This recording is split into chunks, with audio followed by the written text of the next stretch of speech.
Hello there, and welcome to the Sleep Well channel. I am so glad you found your way here tonight. Perhaps the world above the surface has felt a little too loud today, or maybe your mind is still racing with the currents of daily life. Whatever brought you here, know that you have arrived at a safe harbor. You have nothing left to accomplish. No lists to check, no destinations to reach. Your only task now is to rest. Let your shoulders soften and let your breathing find a slow, steady rhythm, like the gentle lap of waves against a shore.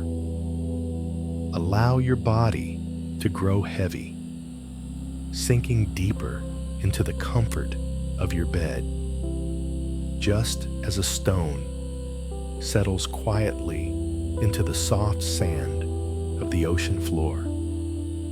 Because tonight, we are leaving the sunlit world behind.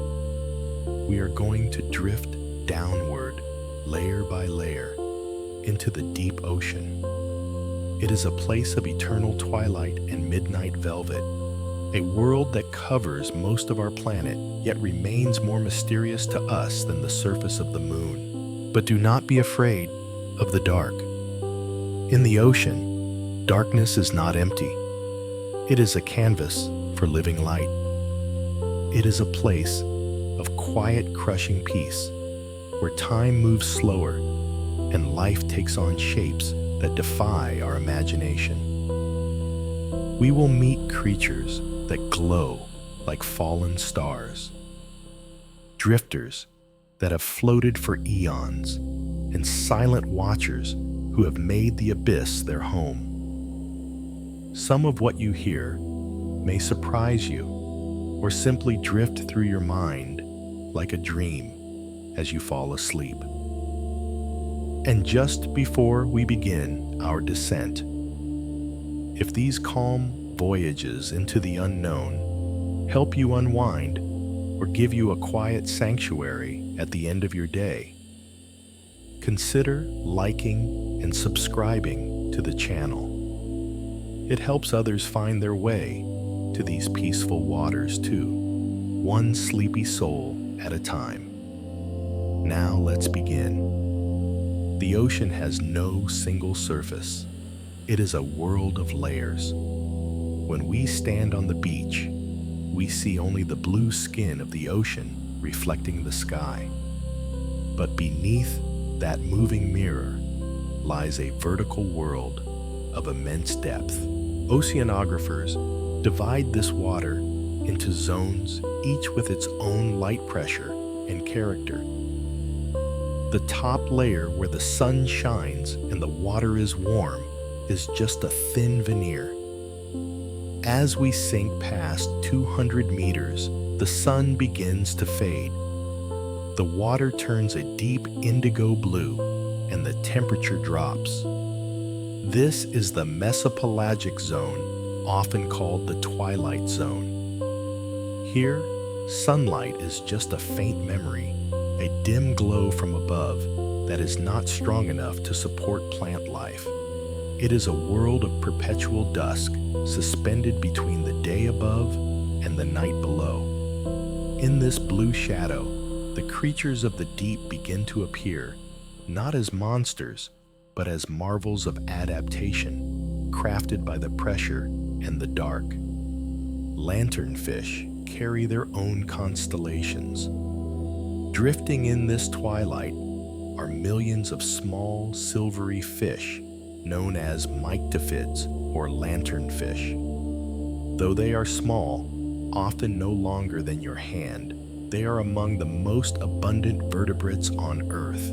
If you could weigh all the fish in the sea, lanternfish would make up a staggering portion of that mass. But what makes them truly beautiful is the light they carry. Along their sides and bellies are rows of tiny light-producing organs called photophores. In the dim blue water, These lights glow with a soft radiance. Each species has a unique pattern of lights, like a fingerprint or a constellation in the night sky. They use this light not to see, but to hide. By glowing faintly on their undersides, they match the dim light coming from the surface, rendering them invisible to predators looking up from below. It is a camouflage made of light itself, a quiet magic trick performed in the deep. The barrel-eye fish looks through its own head. In the twilight zone, seeing is a challenge. The Macropinna microstoma, or barrel-eye fish, has solved this with one of the most unusual adaptations in nature. Its head is a transparent fluid-filled dome, like a cockpit window. Inside this clear canopy are two large green barrel-shaped eyes that point straight upward, scanning the water above for the silhouette of prey. Because its head is see-through, the fish can look literally through its own skull. It hovers motionless in the water, precise and patient, waiting for a shadow to pass. The green pigment in its eyes acts like a filter, helping it distinguish between sunlight and the bioluminescence of other creatures. It is a silent observer, a living submarine drifting in the gloom, watching the world above with lenses shielded by a clear, protective shield. Hatchetfish are the silver coins of the deep. Deep-sea hatchetfish get their name from their incredibly thin blade-like bodies, which resemble the head of a hatchet. They look almost two-dimensional slivers of silver slipping through the water. Their sides are coated in reflective crystals that act like mirrors, bouncing back the faint ambient light to make them disappear against the water. Like the lanternfish, they also possess photophores along their bellies. These lights can adjust their intensity to perfectly match the light filtering down from the surface. This ability, known as counter-illumination, allows the hatchetfish to erase its own shadow. It drifts through the twilight as a phantom, neither light nor dark, but a shimmer in between. The giant oarfish is the source of sea serpent legends. Occasionally, a creature from the mesopelagic zone rises to the surface, sparking awe and mystery. The giant oarfish is the longest bony fish in the world, capable of growing up to 36 feet long, the length of a school bus. It has no scales, only a silvery ribbon-like skin, and a bright red crest of fins that runs the length of its body. Despite its immense size and serpent-like appearance, the oarfish is a gentle giant. It drifts vertically in the water column, eating tiny plankton and krill. It hangs in the water like a silver ribbon, shimmering and undulating. Because they live so deep, they are rarely seen alive. When they are spotted near the surface, it is often calm and slow, a creature from the deep, bringing a touch of myth into our reality. Pyrosomes are fiery bodies made of thousands of clones. Floating in the open ocean are strange tube-like structures that can grow to the size of a whale. These are pyrosomes, a name that translates to fire body. Though a pyrosome looks like a single massive worm, it is actually a colony made up of thousands of tiny individual organisms called zooids. These zooids are cloned from one another and woven together into a gelatinous tunic. They move and breathe as one, filtering water through their shared body. Pyrosomes are intensely bioluminescent. If you touch one, it can trigger a wave of blue-green light that ripples across the entire colony like a shudder of brilliance. They drift through the dark ocean like glowing ghosts, quiet collectives suspended in the void. The deep sea is a place of immense pressure. As we descend, the weight of the ocean builds. For every 10 meters we travel down, the pressure increases by 1 atmosphere. In the deep sea, the pressure is crushing enough to compress air pockets and shatter ordinary glass. But the creatures here do not feel crushed. They are made mostly of water, which is incompressible. Their bodies are fluid and permeable, allowing the pressure to exist inside them as well as outside. They do not fight the weight of the ocean. They become one with it. They have no air bladders to float. Instead, they use oils and fats to maintain buoyancy. This pressure is not a burden to them. It is a warm, heavy blanket holding them together in the dark. Viperfish are the gatekeepers of the dark. The Pacific viperfish looks fearsome with long, needle-like teeth that are so large they don't fit inside its mouth. When it closes its jaws, the teeth curve back over its eyes. But despite this intimidating appearance, the viperfish is quite small, usually only a foot long. In the vast, empty spaces of the deep meals are rare, and a predator cannot afford to let anything escape.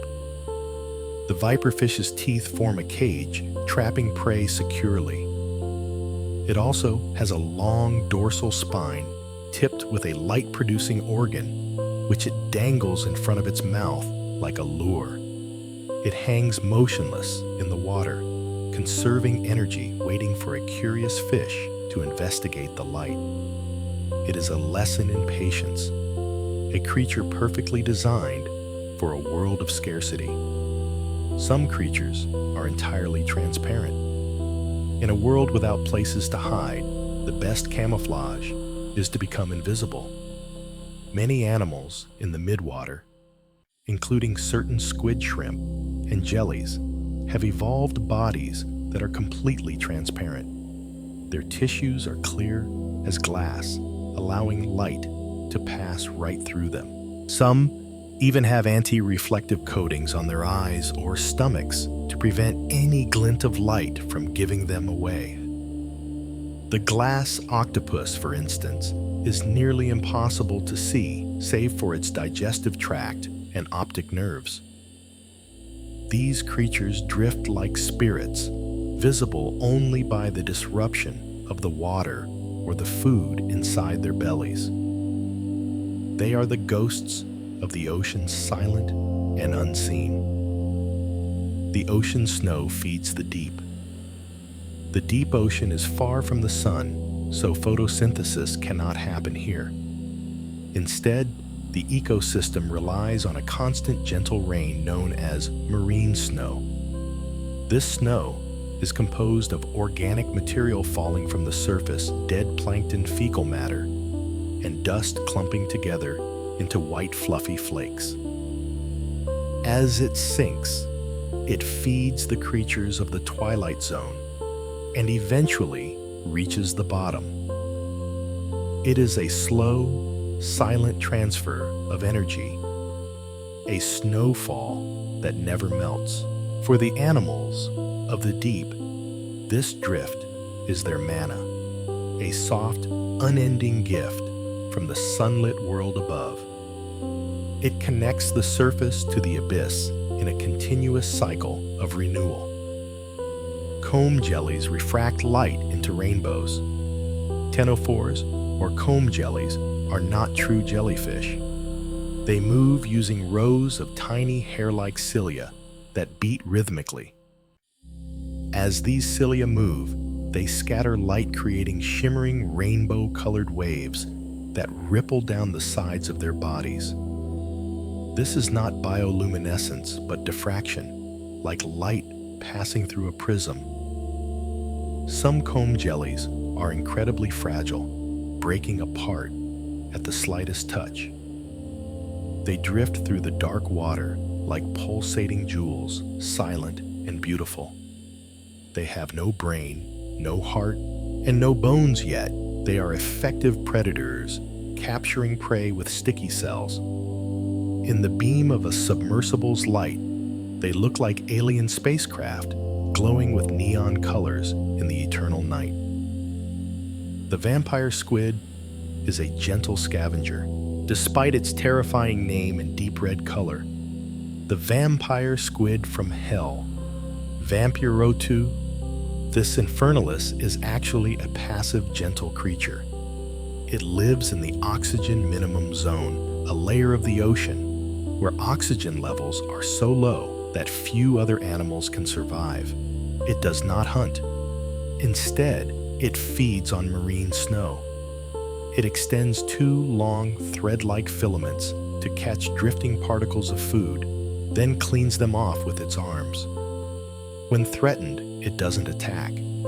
It pulls its webbed arms over its head, turning itself inside out to reveal spiky but harmless fleshy spines. It is a relic, a survivor from a lineage that predates the dinosaurs living quietly in the suffocating depths where others cannot go. Deep-sea creatures have slow metabolisms. Life in the deep moves at a different pace. Because food is scarce and temperatures are near freezing, animals here live in slow motion. Their metabolic rates are extremely low. They move slowly, grow slowly, and breathe slowly. Some deep-sea fish may only eat once every few weeks or months. This slowness allows them to survive in a world of limited resources. It creates a sense of stillness in the deep ocean, where urgency is replaced by endurance. Life here is not a race. It is a long, patient wait. Dragonfish use a secret red light. Most creatures in the deep sea can only see blue light, which travels furthest through water. Red light is absorbed quickly and disappears, making red animals effectively invisible. But the loose-jawed dragonfish has a secret weapon. It can produce red bioluminescence. It shines a beam of red light from under its eyes like a sniper with night vision. Because its prey cannot see red light, the dragonfish can illuminate them without being seen itself. It can spot shrimp and fish in the dark while remaining completely cloaked in shadow. It is a private channel of vision, a way of seeing the world that is unique to this hunter of the deep. The twilight zone is the largest habitat on Earth. Though we rarely see it, the mesopelagic zone is immense. It encircles the globe, containing a volume of water far greater than all the river systems and lakes on land combined. It is home to a biomass of fish that may exceed all the world's fisheries. This vast dim realm plays a critical role in regulating the planet's climate by sequestering carbon. It is a hidden universe right here on Earth, teeming with life that navigates the blue shadows. It reminds us that the majority of our planet is not green forests or sunlit plains, but a deep blue and silent water world. And as we drift lower past the twilight and into the true dark, the water grows colder and the silence deepens. We are leaving the last traces of the sun behind. The ocean is wrapping us in its vast, heavy embrace, protecting us from the noise of the surface. Here, there is only the drift, the slow pulse of water, and the quiet waiting of the deep. There is nowhere else you need to be. You can simply let the current carry you gently into the next chapter, or allow these quiet waters to cradle you into sleep. The ocean is patient, and the journey will always be here. Rest well. Now that we have left the fading sunlight far behind, We find ourselves suspended in a world that should be dark, and yet it is not. As your eyes adjust to the velvety blackness of the deep, you begin to notice that the water is alive with sparks. It is a silent galaxy, a submerged cosmos, where the stars are not burning balls of gas billions of miles away, but living, breathing creatures drifting just fingertips away.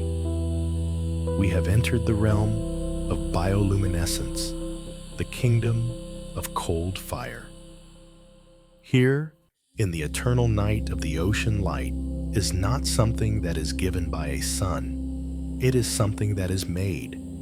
It is crafted within the bodies of the smallest plankton and the largest predators. It is a chemical miracle, a reaction between a molecule called luciferin and an enzyme called luciferase. When they meet, energy is released not as heat, but as pure glowing light. It is the most efficient light in the world, wasting nothing burning, nothing simply shining. And in this depth, nearly 90% of all living things possess this ability. Imagine a forest where every leaf, every bird, and every shadow could turn on a lantern at will. That is the reality of the deep ocean. Let us drift closer to one of these living lights. Suspended in the dark is the Atala jellyfish. It looks like a crown made of deep crimson velvet, trailing a single, long, delicate tentacle that acts as an anchor in the void. For hours, it drifts in total darkness, invisible to the eyes of predators. But if something disturbs it, a brush of a fin, a nip at its bell, the Atala does not flee. It performs a spectacle. Suddenly, the jellyfish erupts in a rotating display of brilliant blue light.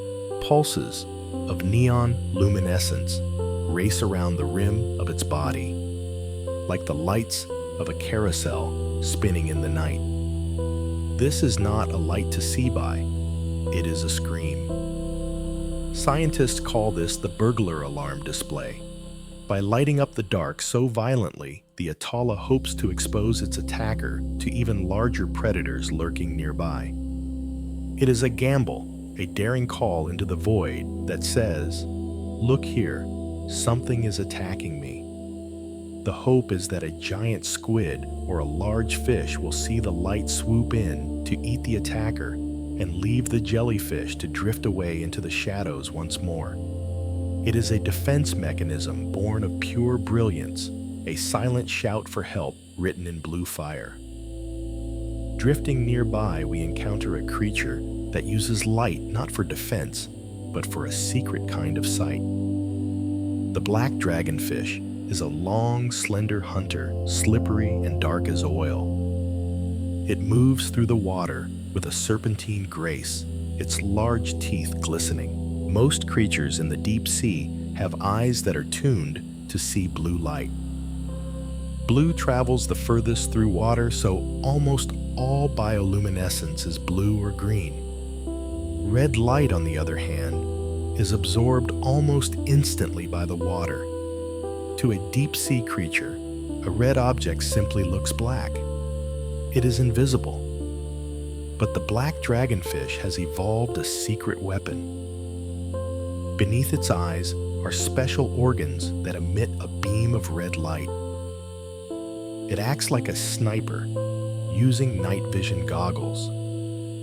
The dragonfish swims through the darkness, projecting this red beam ahead of it. The shrimp and small fish it hunts cannot see red light. To them, the dragonfish is invisible, and the light it shines is non-existent. They are illuminated, exposed, and vulnerable, completely unaware that they are being watched. The dragonfish can spot them, track them, and close its jaws around them without ever breaking its cover. It moves through a private channel of vision. A hunter possessing a flashlight that only it can see.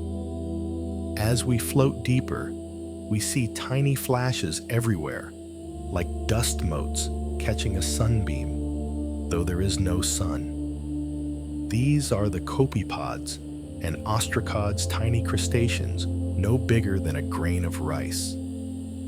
When they are startled, they release clouds of glowing chemicals into the water. It looks like an underwater firework display in miniature. This puff of light dazzles a predator, leaving them biting at a glowing ghost, while the tiny crustacean darts away into the dark. It is a magic trick, a sleight of hand practiced billions of times a day in the vast volume of the ocean. Then there is the bobtail squid, a small, round creature that looks almost cuddly. It spends its days buried in the sand, but at night it rises to hunt. In the moonlight that filters down into the shallow waters, a solid object would cast a shadow against the sea floor, revealing its presence to predators looking up from below. To solve this, the bobtail squid has formed a partnership with glowing bacteria known as Vibrio fischeri. The squid houses these bacteria in a special light organ inside its mantle. In exchange for sugar and a safe home, the bacteria provide a service camouflage. The squid can detect exactly how much moonlight is filtering down from the surface. It then opens and closes shutters around the bacteria to match that light intensity perfectly. By glowing on its underside, the squid erases its own shadow. This is called counterillumination.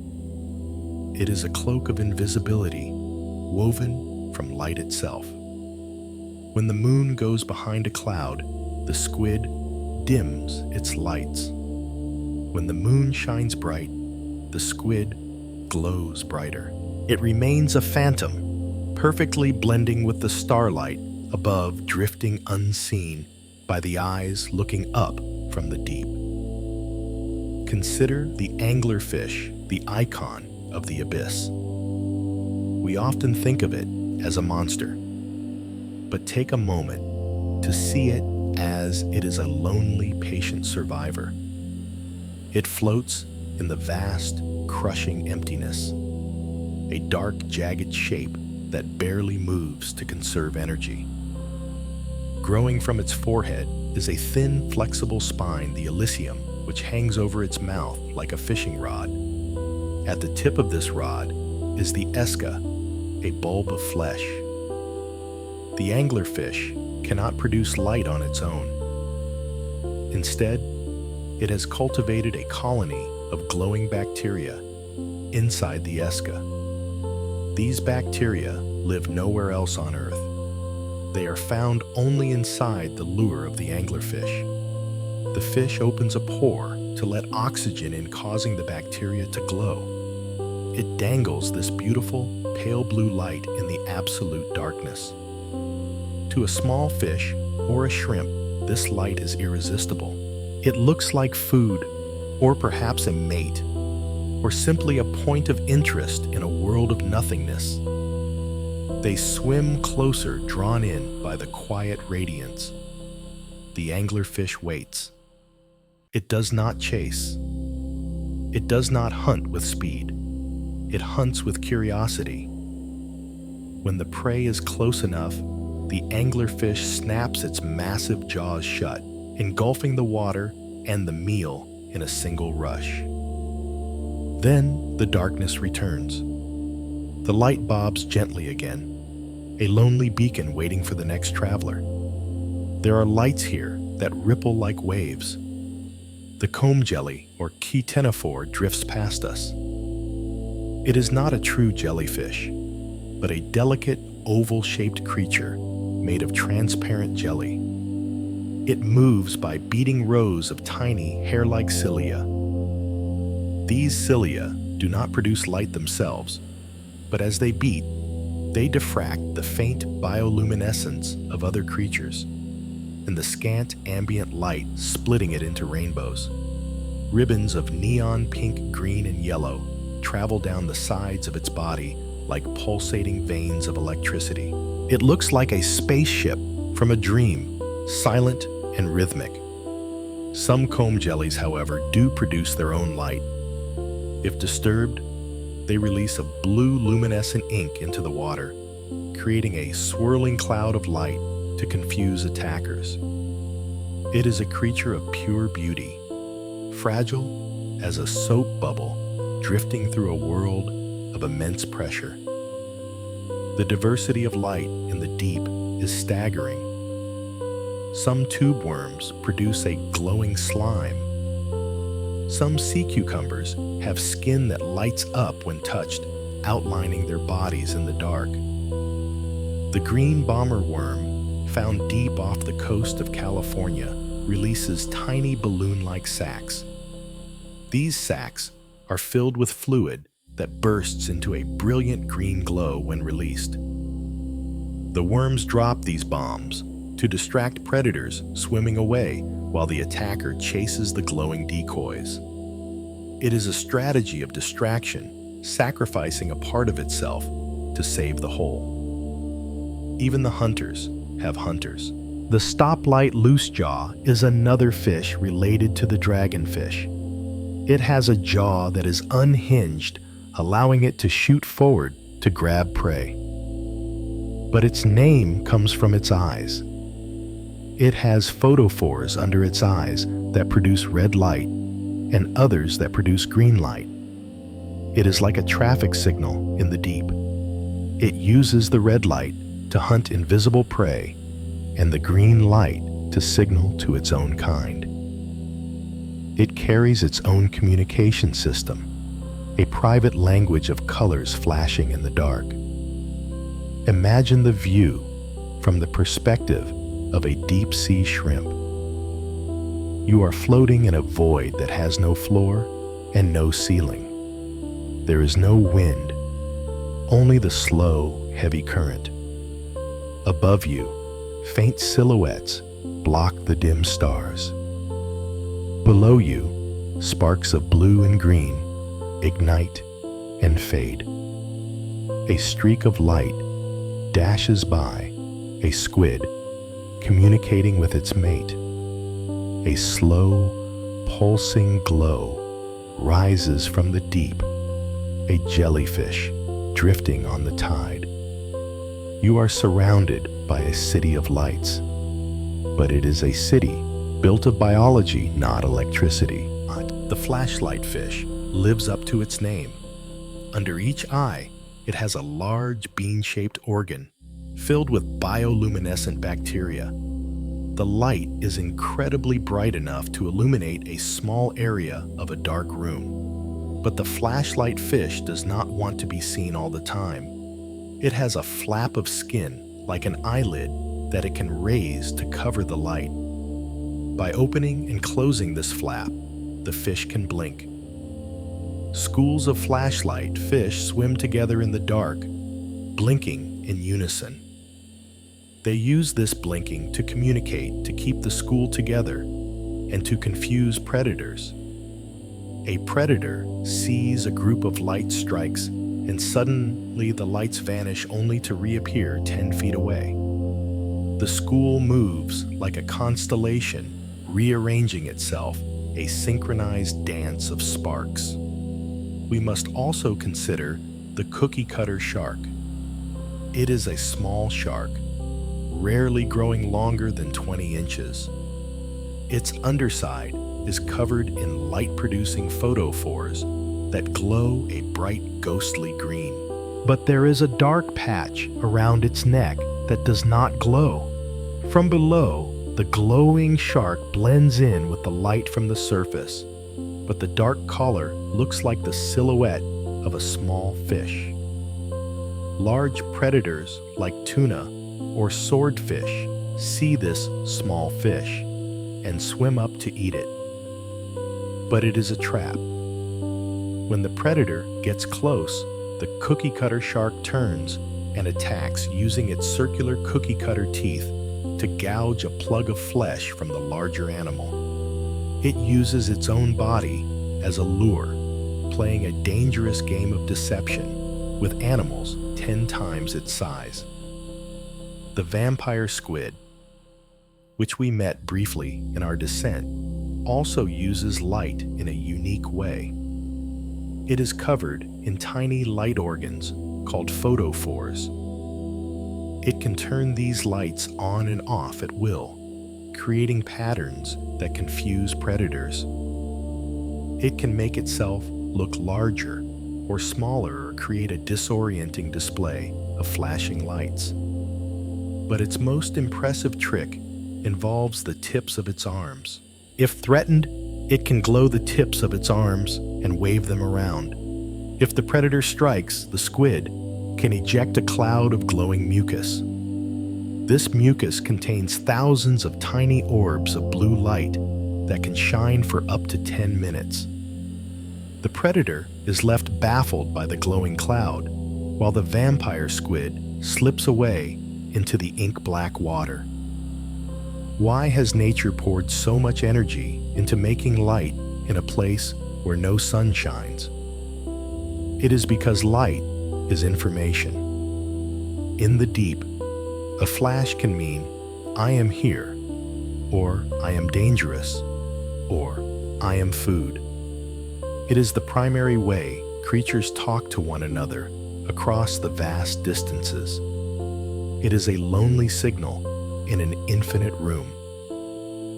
There is a softness to this light. It is not the harsh glare of the sun or the artificial buzz of a street lamp. It is a cool, gentle luminescence born from the quiet chemistry of life. It flickers and fades, pulses and flows. It is organic and fluid. Watching it is like watching a fireplace or the aurora borealis. It is hypnotic. As you visualize, these creatures imagine the silence that surrounds them. There is no sound of crashing waves here, no wind in the trees. There is only the muffled, heavy silence of water. The lights blink on and off in the quiet. A jellyfish pulses its blue rim, glowing for a second, then fading. A lanternfish darts by, a streak of silver and light. A worm releases a green spark that drifts slowly down like a falling star. This is the true nightlife of planet Earth. While we sleep in our beds, the largest ecosystem on our planet is wide, alive, and glowing. It is a festival of lights that has been playing for millions of years, unseen by human eyes until very recently. It is a reminder that even in the deepest darkness, life finds a way to shine. It does not curse the dark, it becomes the light. The chemistry required to make this light is complex, yet these simple animals perform it effortlessly. They harvest oxygen from the water, mix it with their internal compounds, and release photons. It is a quiet metabolic miracle, and they do it without generating heat. If you were to hold a firefly or a lanternfish, it would feel cool to the touch. They have mastered a form of energy efficiency that human engineers still envy. Some of these creatures are ancient. The genetic blueprints for bioluminescence have existed for hundreds of millions of years. Long before the first dinosaur walked, jellyfish were pulsing with light in the prehistoric oceans. They are the keepers of an ancient flame, a lineage of light that has never gone out. As we float here, surrounded by these living constellations, the water feels thick and supporting. We are weightless. The pressure is immense, but it does not crush us. It holds us. We are part of the drift. We are simply another object in the dark watching the show. There is a peace in this darkness. The world above, with its noise and its rush, feels very far away. Here, there is only the present moment. The flash of a photophore, the slow drift of marine snow, the silent waiting of the anglerfish. It is a world stripped of distractions, reduced to the essentials of existence: wait, drift, glow. You might find your own thoughts slowing down to match this pace. The racing mind finds no traction here. There is nothing to analyze, nothing to solve. There is only the observation of wonder. The bioluminescence is like a lullaby for the eyes, a soft rhythmic visual song that lulls the ocean to sleep. And as the lights flicker, in the distance blurring into soft spots of color against the black, you can feel yourself drifting with them. You are lighter than water. You are safe in the dark. The ocean is a cradle, rocking gently back and forth. The lights are the night lights of the deep keeping watch while the world rests. We have only just begun to understand the language of these lights. Scientists are still learning what the different flashes mean, how the patterns are recognized, and how new species use them. Every time we send a submersible down, we find a new sparkle, a new way that life has invented to push back the dark. It is an endless frontier of discovery. But for tonight, we do not need to discover. We only need to witness. We only need to let the beauty of this hidden world wash over us. The masters of invisible light are not asking for our attention. They are simply living their quiet, glowing lives. They shine whether we are watching or not. There is a comfort in that, in knowing that the world is full of beauty that exists solely for itself. So let the image of the glowing jellyfish linger in your mind. Let the soft blue light of the lanternfish guide your thoughts toward rest. The deep ocean is calm. The lights are dimming. The water is still.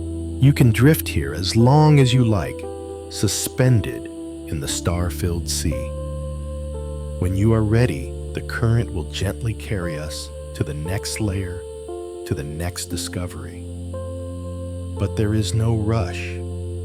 The ocean has all the time in the world, and so do you. Rest in the glow, sleep in the deep.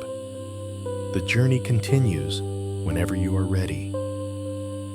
As we descend deeper, the ocean opens up into something truly expansive. We have left the surface far behind, but the bottom is still miles below us. We are in the mid-water, the largest habitat on Earth. It is a world without walls, without a floor, and without a ceiling. There are no rocks to hide behind, no caves to shelter in, and no sand to rest upon. There is only the endless three-dimensional void of water. To survive here, creatures have had to abandon the heavy structures of bone and shell. They have become something else entirely. They have become water itself. We are entering the empire of the gelatinous.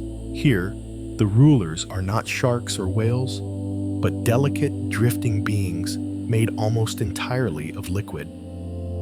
They are the ghosts of the ocean, transparent, fragile, and silent. They hold their shape not with skeletons, but with the pressure of the deep and the structure of gel. They are diaphanous phantoms, drifting on currents they do not control, perfectly adapted to a life of suspension. Drifting past us is a creature that defies our understanding of what an individual is. It is the siphonophore. At first glance, it looks like a long, intricate ribbon of white lace stretching out into the darkness. Some species like the giant siphonophore, Dubia, can grow to lengths greater than a blue whale, stretching over 100 feet through the water. But this is not a single animal. It is a colony, a floating city of thousands of individuals called zooids, all cloned from a single embryo. These zooids have specialized. Some have become swimming bells pulsing rhythmically at the top of the colony to provide propulsion. Others have become feeding polyps, dangling long, stinging tentacles like fishing lines into the dark. Others are solely responsible for reproduction. They are physically joined, sharing a single nervous system and a single digestive tract. They cannot survive alone. They have surrendered their individuality to become part of something larger, a living chain of cooperation drifting through the void. To watch a siphonophore move is to watch a perfect synchronization, a slow-motion train of ghostly biological cars moving through the deep. If you shine a light on them, some sparkle with bioluminescence glowing blue and green like a submerged string of holiday lights. They are fragile, breaking apart at the rough touch of a net. But here, in the calm stillness, they are giants. Floating nearby is the Venus girdle, a type of ctenophore or comb jelly. It does not look like an animal at all. It looks like a belt of transparent ribbon, shimmering with violet and blue hues. It can grow up to a meter long, undulating through the water with a serpentine grace. Unlike true jellyfish, it does not sting. Instead, it uses sticky cells to capture tiny prey. The edges of its ribbon-like body are lined with rows of tiny hair-like cilia. As these cilia beat to propel the creature, they diffract the faint light, creating waves of rainbow colors that ripple down its sides. It is a living prism, a ribbon of spectral light dancing in the crushing dark. It moves without effort, a ribbon of pure energy suspended in the black water. In this world without surfaces, many creatures have evolved to be completely transparent. The glass octopus is one such specter. It is nearly invisible. Its body is clear as crystal, revealing only the opaque needle-like optic nerves connecting its eyes to its brain and its digestive gland, which is tilted vertically to minimize its shadow. It drifts like a whisper. In a world where predators hunt by looking for silhouettes against the faint light from above, being transparent is the ultimate camouflage. You cannot eat what you cannot see. The glass octopus is a master of this nothingness, a predator that has dissolved its own image to survive. Drifting in vast swarms are the salps. These are barrel-shaped gelatinous creatures that move by pumping water through their bodies.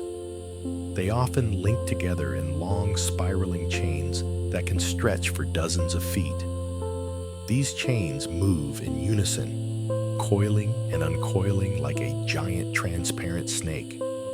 Salps are the vacuum cleaners of the ocean. They filter the water for microscopic plankton cleaning the ocean as they swim. They grow and reproduce at explosive rates when food is plentiful, forming massive blooms that can cover hundreds of square miles.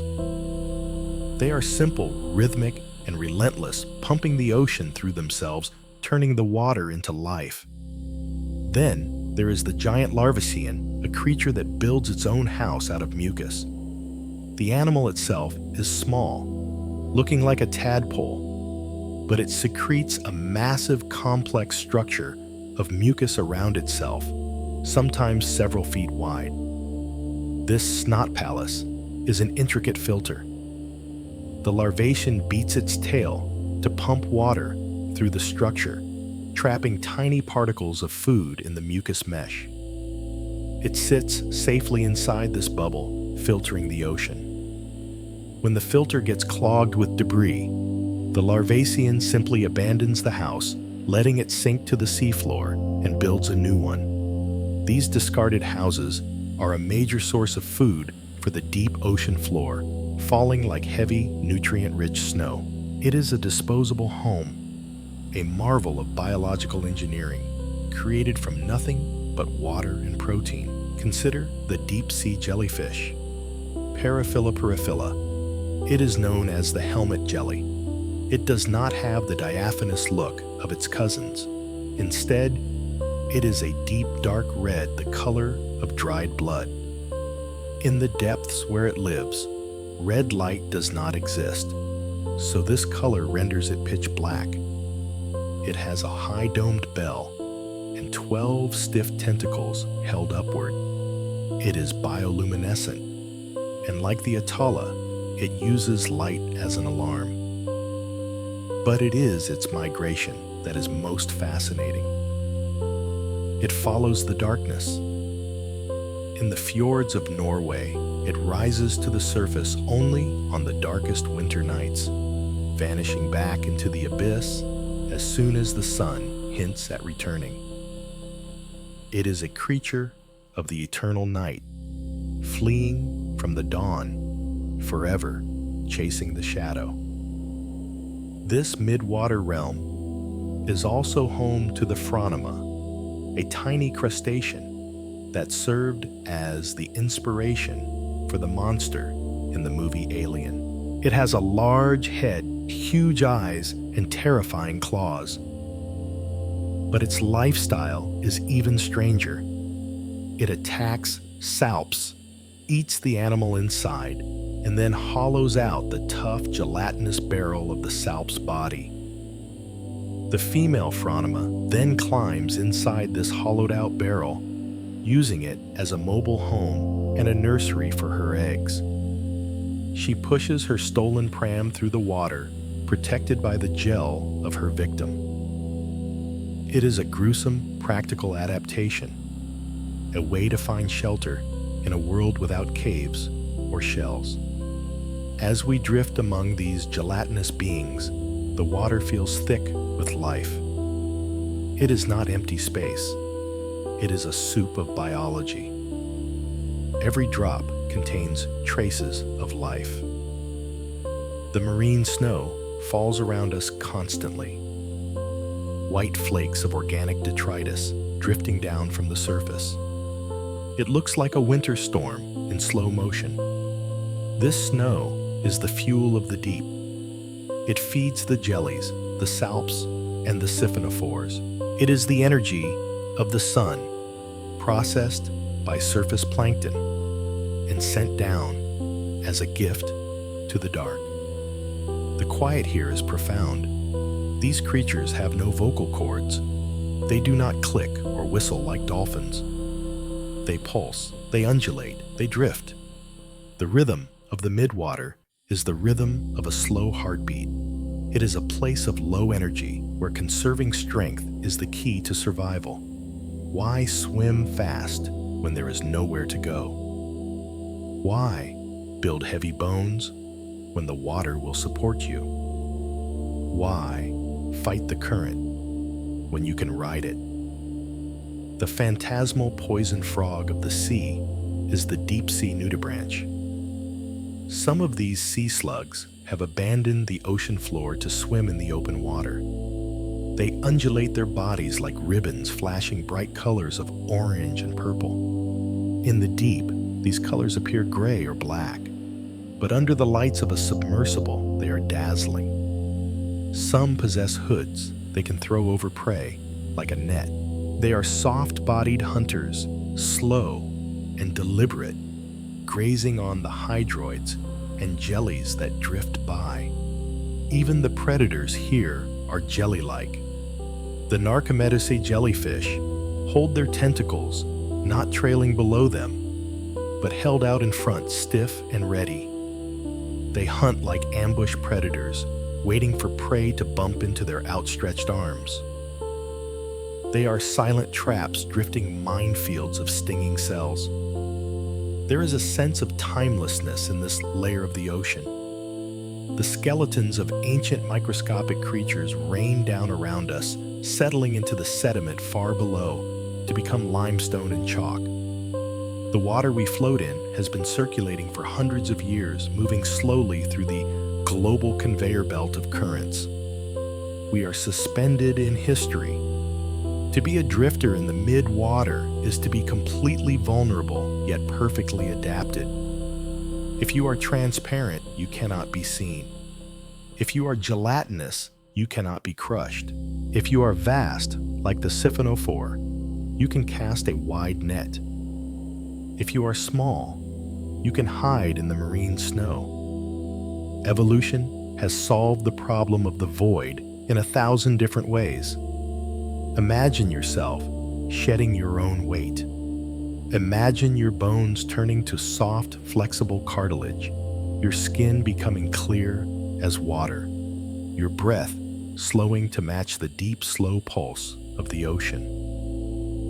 You are no longer heavy. You are buoyant. You are part of the column. You drift upward and downward with the internal tides guided by gravity and density. The mid-water teaches us the power of softness. In a world of crushing pressure, the hard shell cracks, but the soft jelly survives. It yields, it flows, it becomes the water. There is a lesson in that for us as we lie in our beds, holding on to the tension of the day. We can learn from the jelly. We can soften. We can let go of the rigid structures we build around our minds. We can let the pressure pass through us rather than fighting against it. As the siphonophore drifts past, trailing its lace-like tentacles into the black, we watch it go. It is a colony of many acting as one, a symbol of connection. It disappears into the gloom, a ghost ship sailing on a sea without a horizon. The darkness reclaims it. We are left in the peace of the open water. The marine snow continues its silent fall. The currents gently push us. We are safe in the drift. There is nothing to do but float. As we hang suspended in the darkness, a change begins to occur. It is not a change we can see with our eyes, but a shift in the energy of the ocean. Far above us, the sun has set. The last rays of twilight have faded from the surface world, and the moon has claimed the sky. For the creatures of the deep, this signal, the vanishing of the light, is a dinner bell ringing across the entire planet. We are about to witness the DL vertical migration. It is the largest migration of animals on Earth, and it happens not once a year, but every single night. It is a massive synchronized commute, a vertical river of life flowing upward against gravity. Billions of tons of biomass, tiny zooplankton shrimp, krill lanternfish, and squid begin to rise from the mesopelagic depths. They have spent the daylight hours hiding in the dark, deep waters, safe from the eyes of birds, tuna, and other surface predators that hunt by sight. But now that the cloak of night has fallen, the surface is safe, and the surface is where the food is. Imagine the movement starting slowly. Deep below a copepod, a tiny crustacean, no bigger than a grain of rice, twitches its antennae and begins to swim upward. Then another, then a million, then a billion. They are joined by the transparent ghosts of shrimp, the shimmering ribbons of eel larvae, and the pulsing bells of small jellies. It is a rising tide of living things. The lanternfish, those small bearers of constellations we met earlier, join the ascent. They swim upward by the millions, their photophores dimming to match the darkness of the night. They are hungry. They are moving toward the rich pastures of the surface where microscopic algae have been soaking up the sun, all day growing and multiplying. This journey is no small feat. For a creature the size of a mosquito, swimming up hundreds of meters is the equivalent of a human walking 25 miles every evening just to get dinner. Yet they do it tirelessly. The water column becomes a busy highway. If you were using sonar, you would see this migration as a false bottom, a layer of sound-reflecting density, so thick that early sailors thought the ocean floor was moving. It is a living floor rising to meet the sky. As they climb, the pressure changes. The temperature rises. The water becomes richer in oxygen. They are traveling between worlds. They are the link between the deep and the surface, carrying nutrients from the bottom to the top and taking carbon from the top down to the bottom. They are the heartbeat of the ocean's carbon cycle, a pump that has been beating for eons. As the migrators reach the surface waters, the feast begins. Under the light of the moon, the ocean teems with activity. Copepods graze on algae. Krill filter the water with their feathery legs. Arrowworms dart through the crowd, hunting the grazers.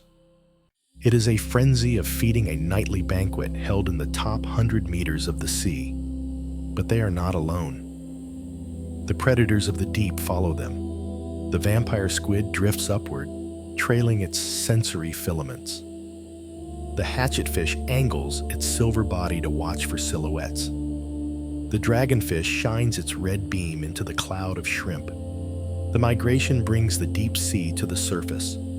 For a few hours each night, the boundaries between the zones dissolve. The ocean mixes, and there are predators from above too. Whales, seals, and nocturnal seabirds descend to meet the rising buffet.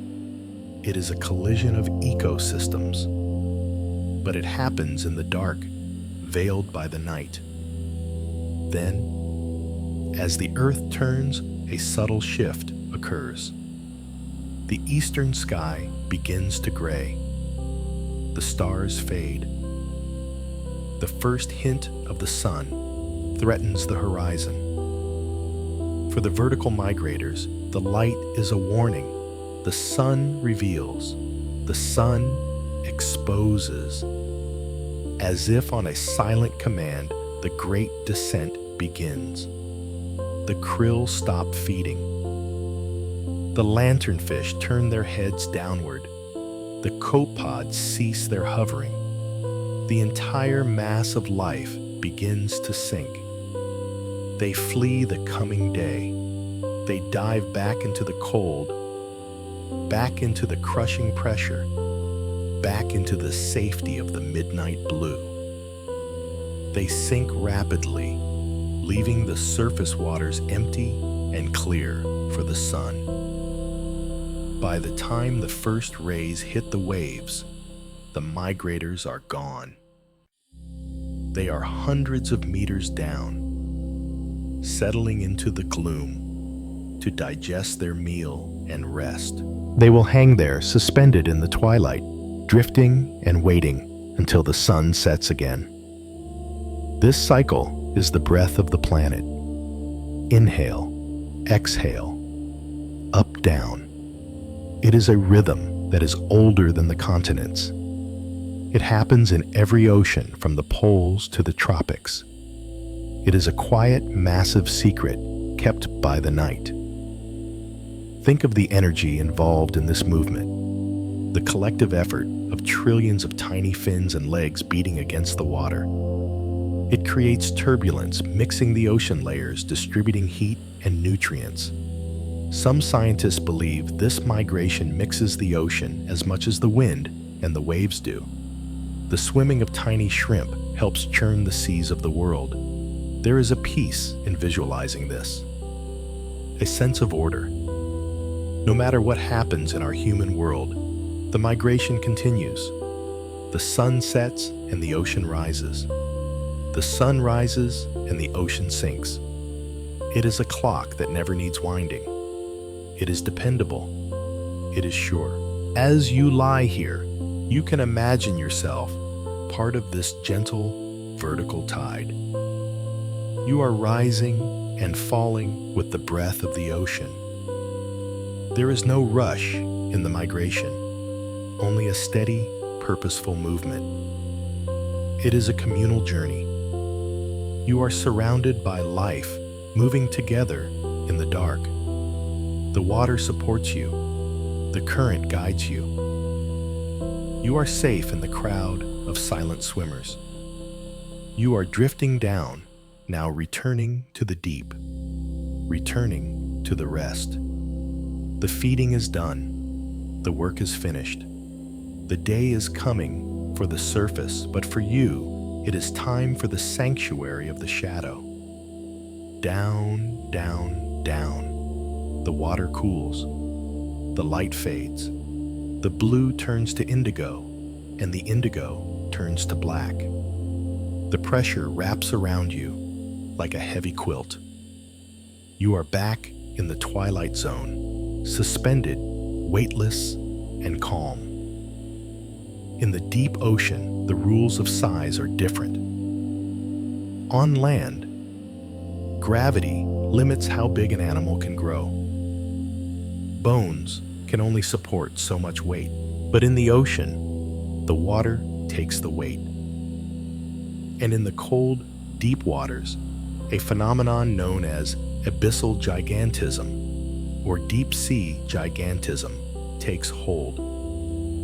Here, the small become large, and the large become monsters of myth. Let us drift toward the Antarctic deep, where the water is near freezing. Here lives the colossal squid. It is not the longest squid. That title belongs to the giant squid, but it is the heaviest. It is a creature of pure bulk. Its body is thick and muscular, built for power. It can weigh over 1,000 pounds. Imagine coming face to face with it. Its eyes are the size of soccer balls, the largest eyes in the entire animal kingdom. Why such big eyes? To see in the dark. They are designed to catch the faintest glimmer of bioluminescence or the shadow of a predator. They allow the squid to see a sperm whale moving in the gloom from hundreds of feet away. Its tentacles are not just lined with suckers. They are armed with rotating hooks, sharp, swiveling claws that can snag slippery fish in the dark. Yet for all its weaponry, the colossal squid is not a frantic hunter. It is a drifter. It uses its slow metabolism to wait. It hangs in the water, its massive eyes scanning the void, a silent warlord of the deep. It is rarely seen by human eyes, living its entire life in the icy blackness, a legend that is entirely real. Moving to the seafloor of the Pacific, we encounter the Japanese spider crab. It looks like a drawing of a spider, made by someone who has only heard descriptions of spiders. Its body is relatively small, but its legs are impossibly long. They can span 12 feet from claw to claw. It stands on the ocean floor like a stilt walker. Despite its terrifying appearance, it is a gentle scavenger. It moves with a slow, hydraulic grace, picking its way across the rocks and sand. It is ancient. Some individuals are thought to live for a century. Its shell is often covered in sponges and sea anemones, a living garden that it carries on its back for camouflage. It blends into the rocky bottom, a slow-moving hill of life. It does not hunt, it finds. It cleans the ocean floor, a patient, spindly giant picking through the debris of the deep. Then there is the giant oarfish, the source of sea serpent tails. It lives in the mesopelagic zone, hanging vertically in the water column. It can grow up to 36 feet long. It has no scales, only a shimmering silver skin that looks like tinfoil. A bright red crest of fins runs the length of its back like a mane of fire. When it swims, it undulates its long dorsal fin, allowing it to hover and slide through the water without moving its body. It looks like a silver ribbon dropped by a giant. It eats tiny krill, filtering them from the water. It is a peaceful serpent, a creature of beauty and mystery. When one washes ashore, it makes headlines, but in the deep, it is just another ghost shimmering in the twilight. Deep below, we also find the giant isopod. If you have ever seen a pill bug or a roly-poly in your garden, you know the shape. Now imagine that pill bug is the size of a football. The giant isopod is a scavenger of the deep sea floor. It is covered in a tough segmented pale pink shell that acts like armor plating. It has large reflective compound eyes that look like sunglasses. It scuttles across the mud on multiple hooked legs. It is a survivor. It can go for years without eating. In one famous case, in an aquarium, a giant isopod went 5 years without a meal. In the deep, where food is scarce, this patience is a superpower. It sits in the mud, metabolism slowed to a crawl, waiting for a whale fall or a dead fish to drift down. It is a biological time capsule perfectly adapted to a world of famine. We must also speak of the big red jellyfish, Tiburonia granrojo. Most jellyfish have long trailing tentacles. This giant does not. It can grow up to a meter across a massive fleshy bell. Instead of tentacles, it has 4 thick oral arms that hang down like curtains. It is a deep, opaque red, the color of dried roses. It was only discovered in 2003. For all of human history, this massive red phantom had been floating in the Pacific, unknown to us. It is a reminder how much we have yet to find. It moves with a slow, powerful pulse, a heartbeat in the water. It wraps its thick arms around prey, wrestling it into submission. It is a creature of substance in a world of ghosts. And let us not forget the 7-arm octopus. Despite its name, it has 8 arms, but in males, one is modified and kept hidden in a sac beneath the eye, making it look like it only has 7. It is huge, growing up to 4 meters long. It is a gelatinous, sluggish giant. It has been seen eating jellyfish, using their stinging tentacles as weapons. It drifts through the canyons, a massive intelligent mollusk that has made the abyss its kingdom. Why do they grow so big? Some scientists believe it is because of the cold. Low temperatures promote slow growth and long lives. Others believe it is the scarcity of food. Being big means you can travel farther between meals and store more energy. Or perhaps it is simply because the water supports them. Gravity does not pull them down. They are free to expand, to stretch, to grow into the space that the ocean provides. There is a majesty to these giants. They are not monsters. They are masterpieces of adaptation. They move with a dignity that comes from size and slowness. They are the elders of the deep, the heavyweights of the dark. To imagine them is to feel a sense of scale.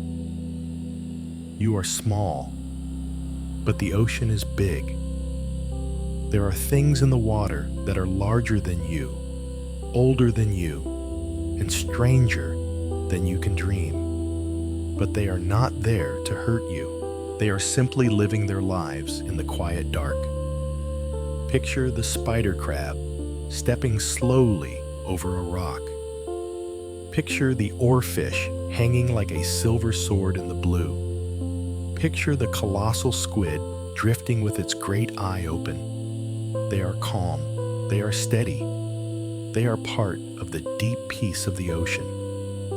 As we drift past them, we feel their presence like the presence of mountains or old trees.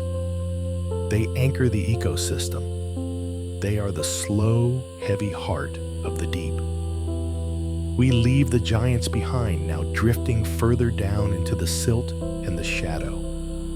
The shapes are changing again. We are moving into the world of the strange, the compressed, the silent. The journey continues deeper and deeper into the comforting arms of the abyss. The deeper we go, the heavier the water becomes. The pressure is immense, a silent, crushing hug from all sides. To survive here, you cannot fight the pressure. You must become it. You must lose the hard edges, the air pockets, the rigid structures.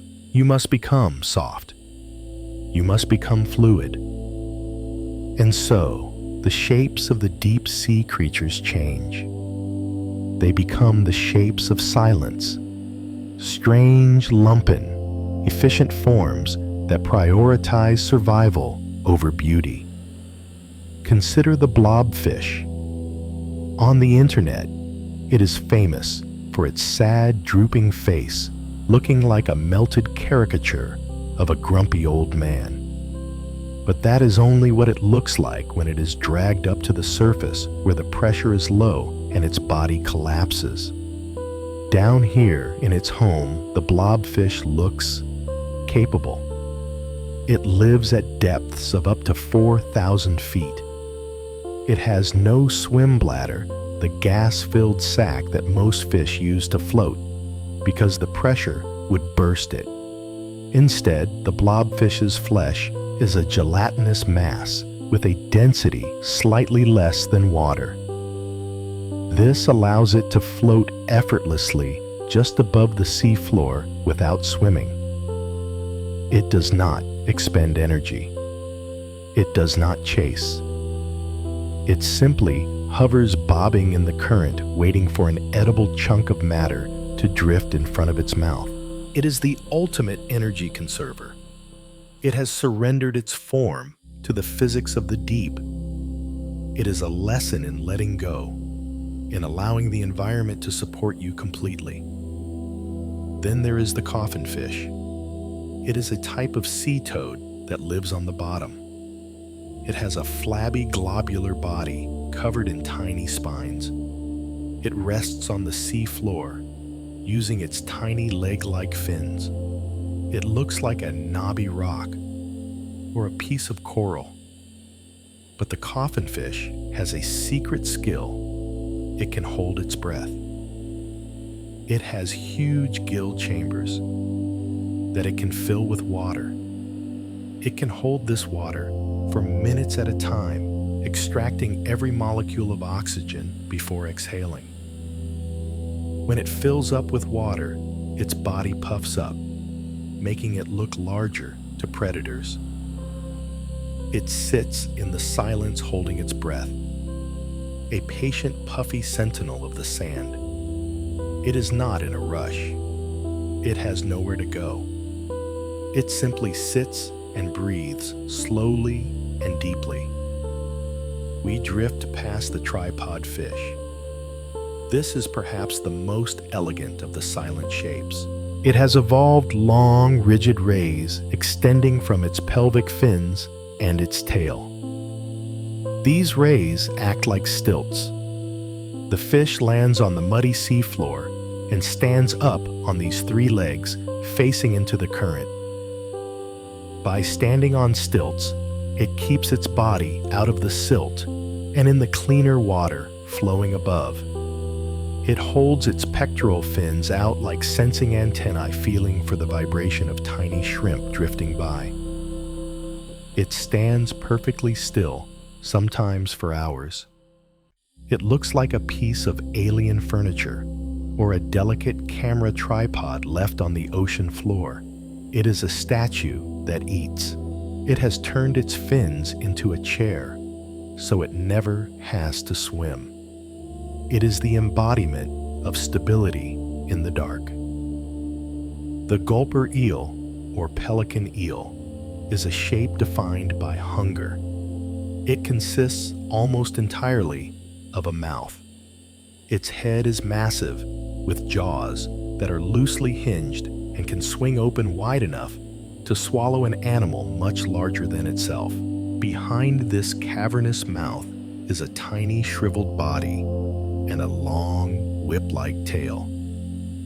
It looks like a black balloon attached to a string. It swims slowly through the mid-water, its mouth acting like a net. It does not need to be fast. It just needs to be open. When it finds a meal, it engulfs it, water and all. Its stomach is elastic and can stretch to accommodate massive prey.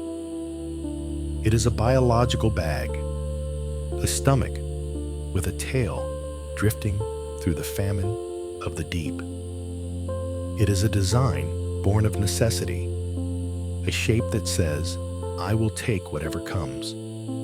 And then there is the faceless cusk eel.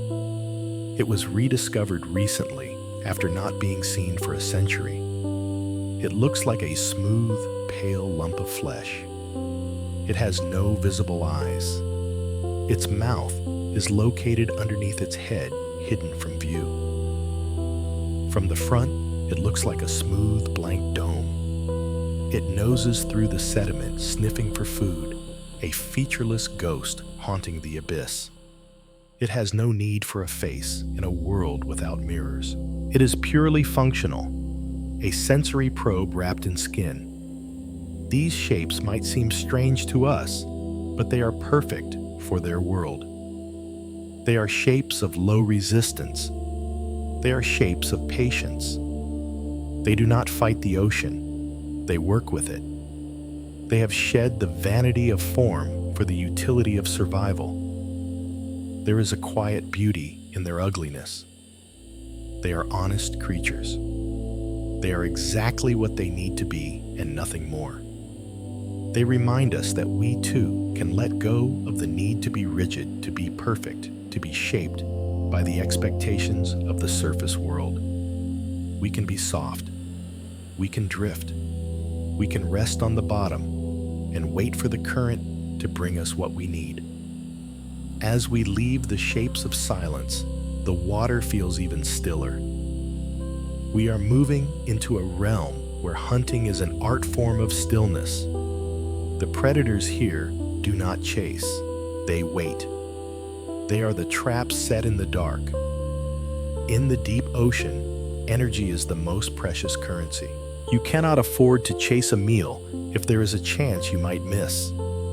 Swimming burns calories, chasing burns oxygen. So the hunters of the void have evolved a different strategy. They do not go to the food. They make the food come to them. Or they become living traps, sprung only when success is guaranteed. Imagine a wall of rock in an underwater canyon.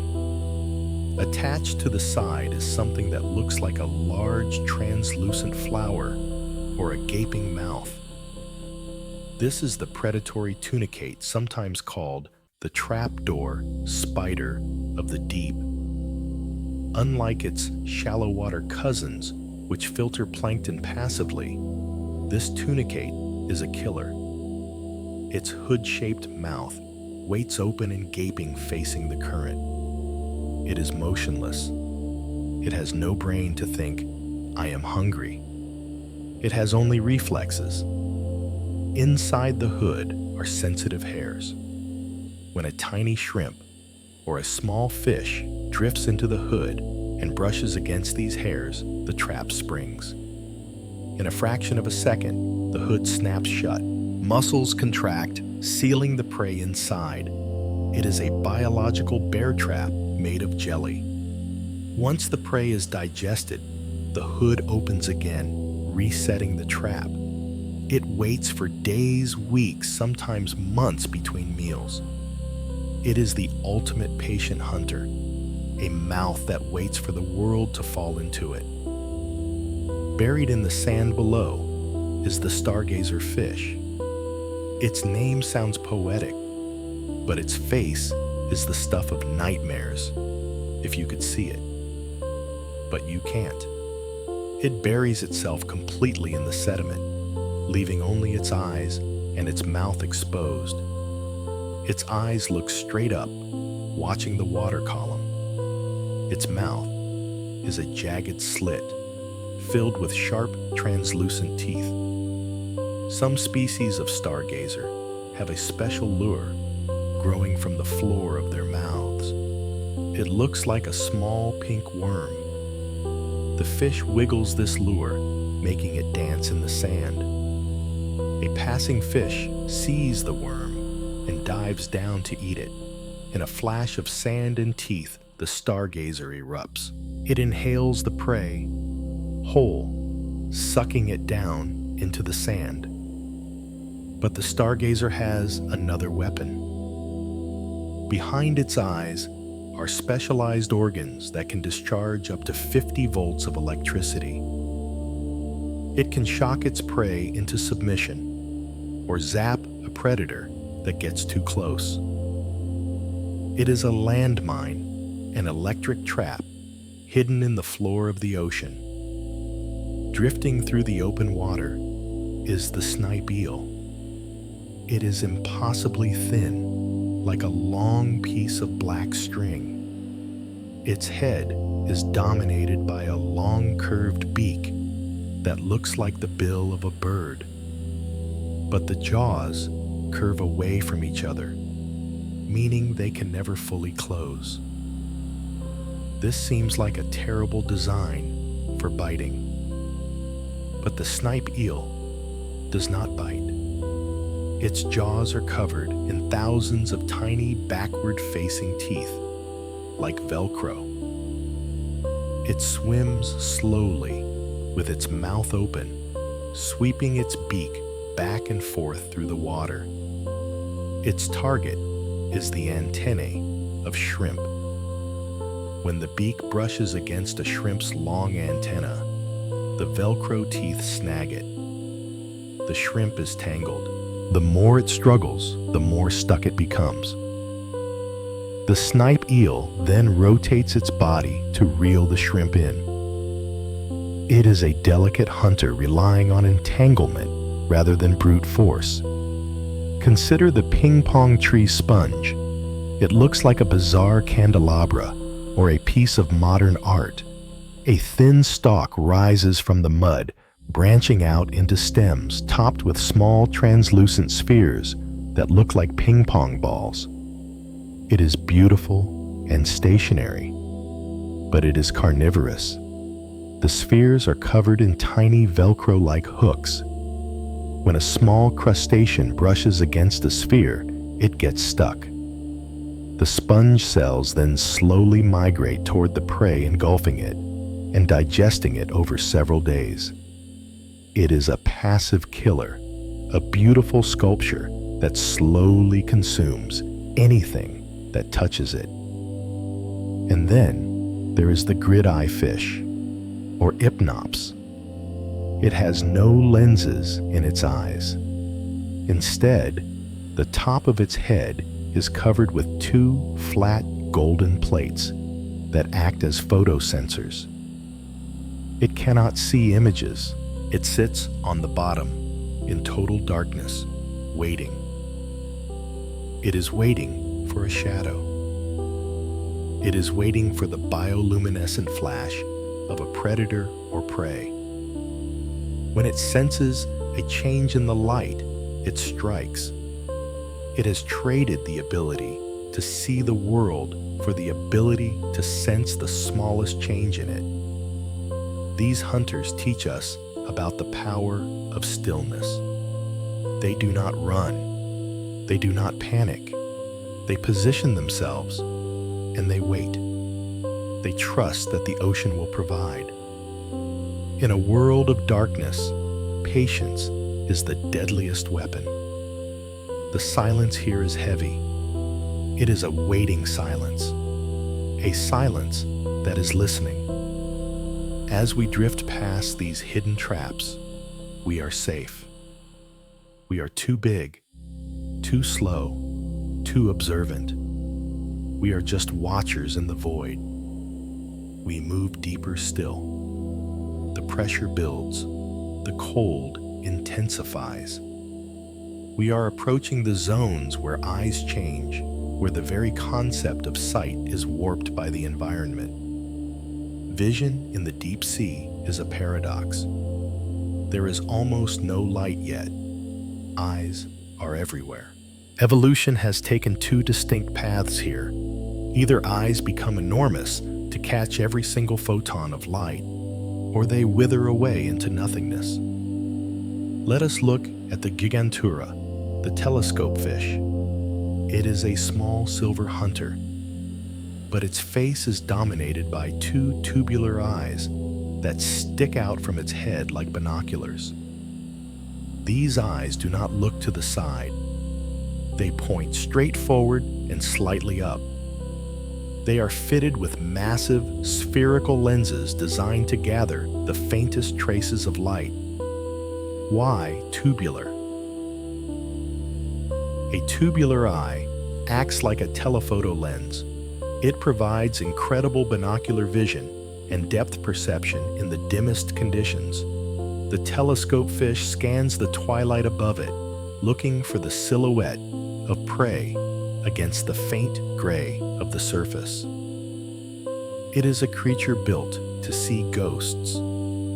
It hovers vertically, a pair of living binoculars searching the gloom.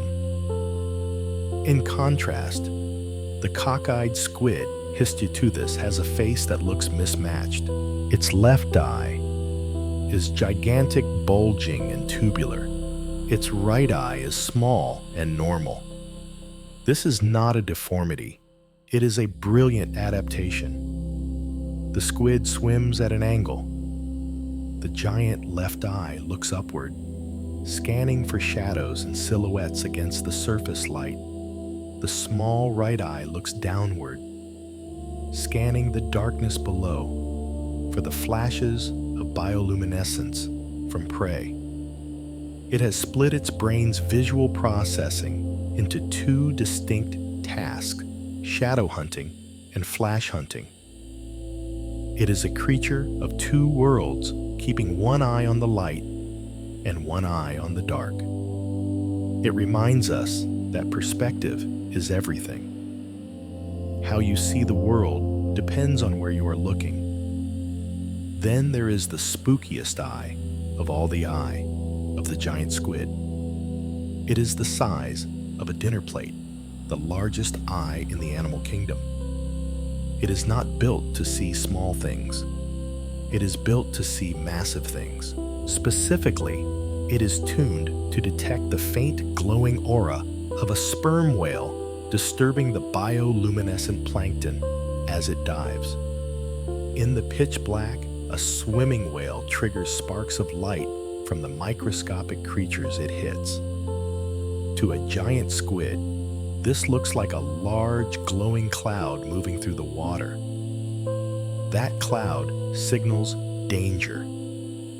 The giant eye is an early warning system, allowing the squid to flee before the whale's sonar locks onto it. It is an eye evolved out of fear, a watchtower in the dark.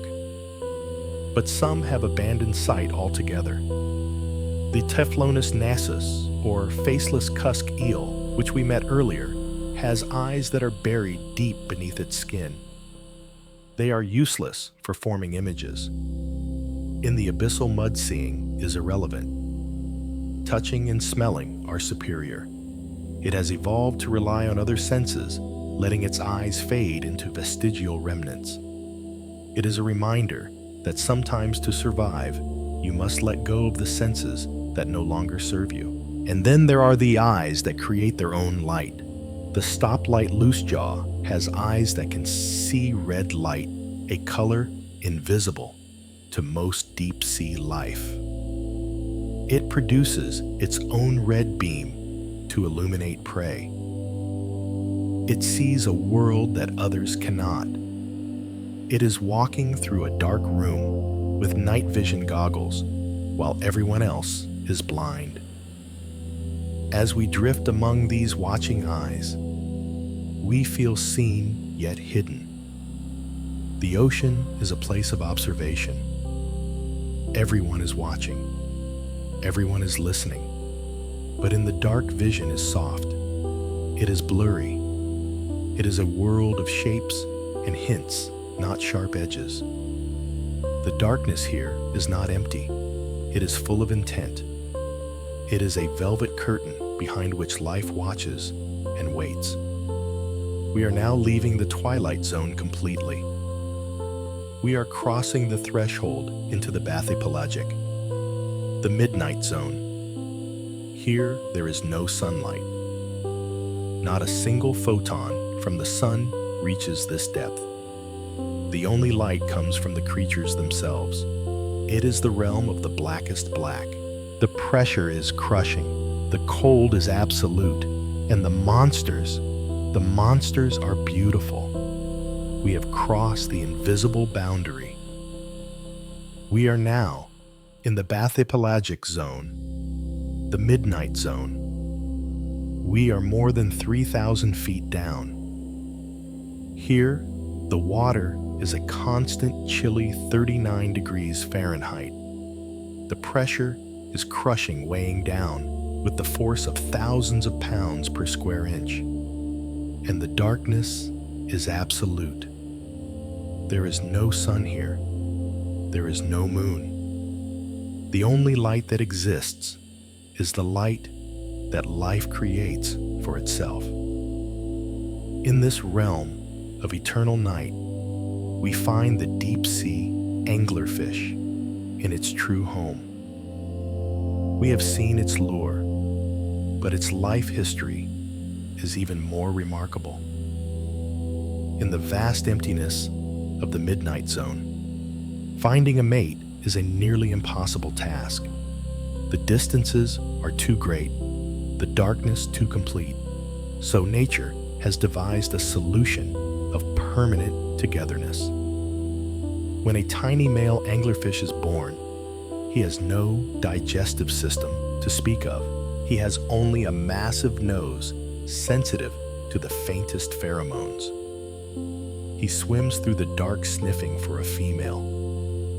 When he finds her, a giant compared to him, he does not court her, he bites her. He latches onto her side with his teeth. And then something strange and beautiful happens. He releases an enzyme that melts the skin of his mouth and the skin of her body. They fuse together. His blood vessels join with hers. He receives all his nutrients from her blood. Over time, his eyes wither away. His fins disappear. He becomes a permanent part of her body, a chimera of two lives joined in the dark. It is a biological promise that says, I will never leave you. It is the ultimate commitment to survival in a lonely world. She carries him, and he ensures her legacy. In the cold dark, they are never alone. Drifting nearby is the black swallower. It is a small fish, unremarkable at first glance, but it carries a secret of elasticity. In a world where a meal might come only once a year, you cannot afford to be picky about size. The black swallower has a stomach that can expand like a balloon. It can unhinge its jaws to swallow prey up to 10 times its own mass and twice its length. Imagine a fish swallowing another fish larger than itself whole. The prey coils up inside the stomach, which stretches so thin it becomes transparent. The swallower drifts on heavy with its meal, digesting it slowly over weeks.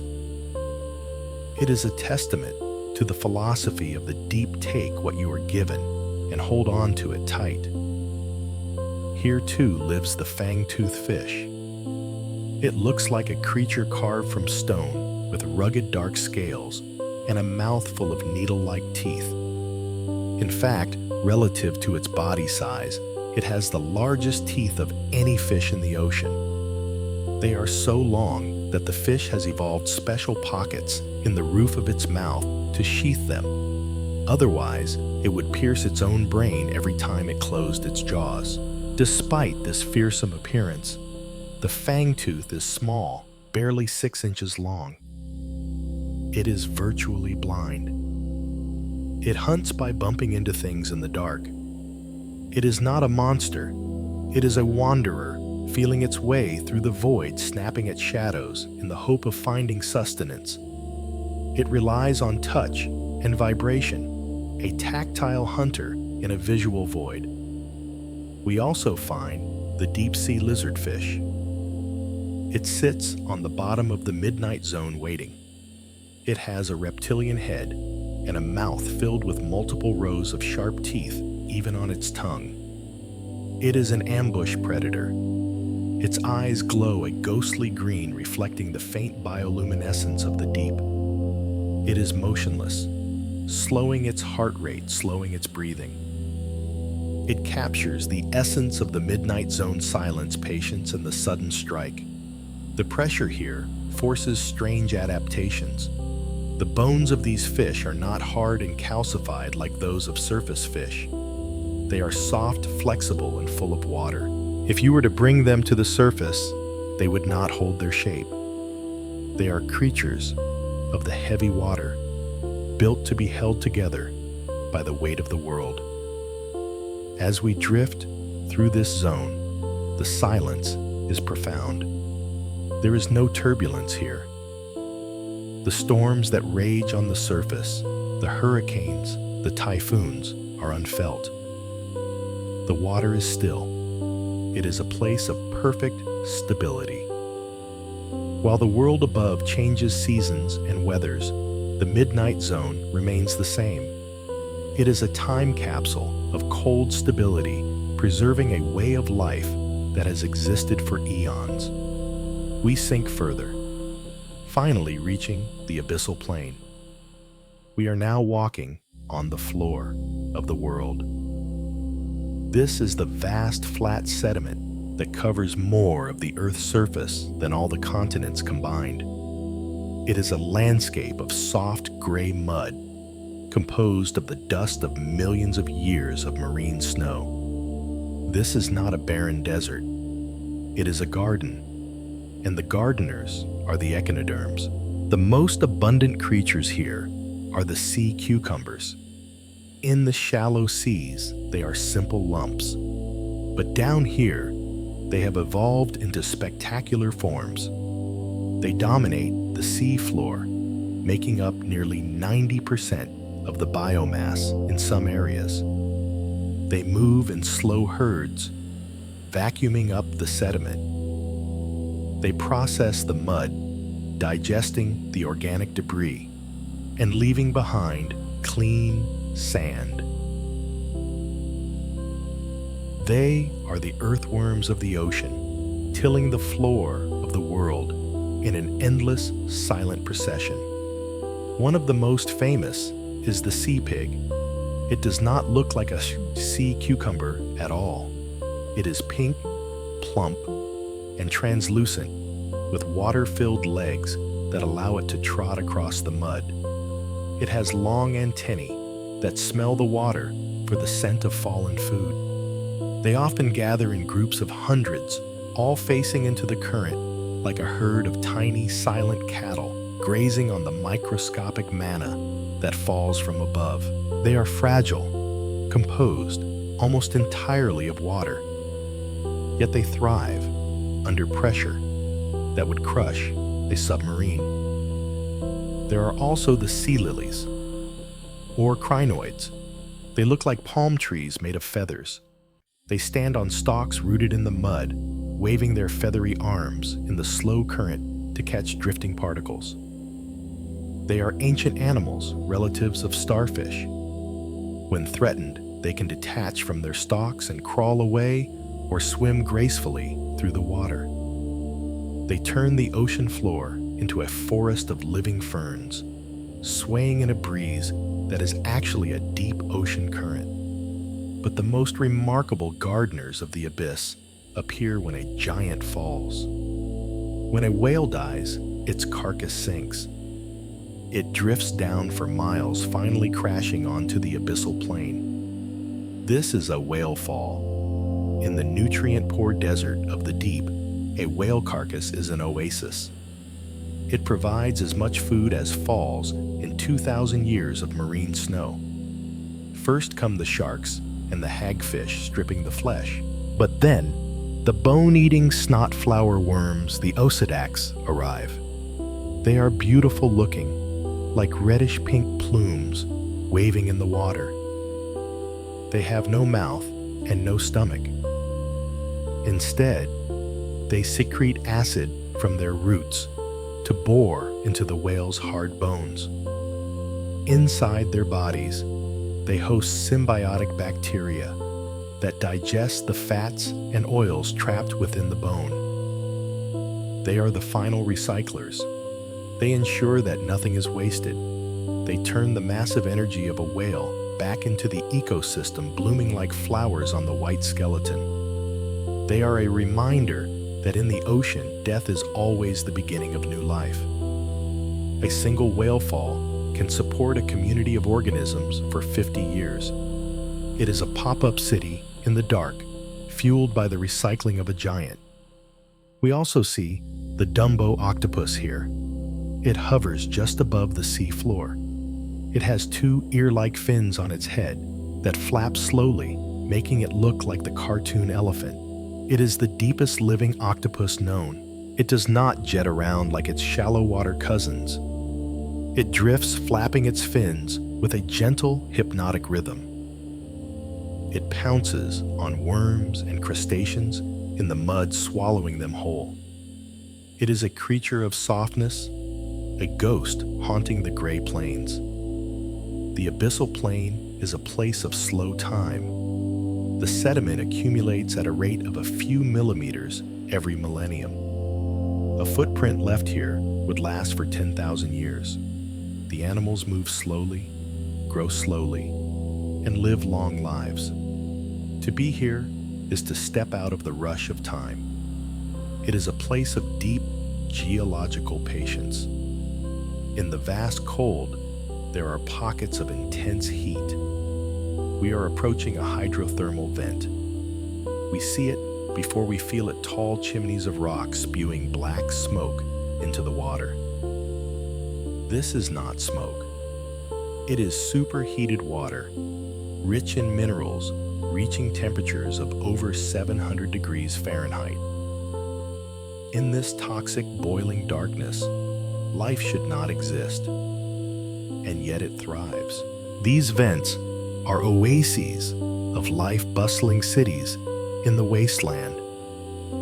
The dominant residents are the giant tube worms, Riftia pachyptala. They grow up to 8 feet tall, white tubes tipped with brilliant red plumes. They have no mouths, no eyes, and no digestive tracts. They survive through a partnership with bacteria living inside them. These bacteria perform chemosynthesis. Instead of using sunlight to make sugar like plants do, they use the toxic hydrogen sulfide spewing from the vents. They turn the poison of the earth into food. The red plumes of the worms exchange gases with the water, feeding their internal bacterial gardens. They grow incredibly fast, some of the fastest growing marine invertebrates, fueled by the energy of the Earth's core. They stand in dense clusters, swaying in the shimmering heated water, a forest of blood-red feathers in the dark. Crawling among them is the Yeti crab. It is white and blind, and its long arms are covered in thick, silky yellow fur. This fur is not for warmth, it is a farm. The crab waves its hairy arms in the nutrient-rich water of the vents to cultivate bacteria on its bristles. It then uses its mouth parts to comb the bacteria off and eat them. It is a farmer that grows its own food on its own body. It dances in the dark, waving its arms to feed its crop.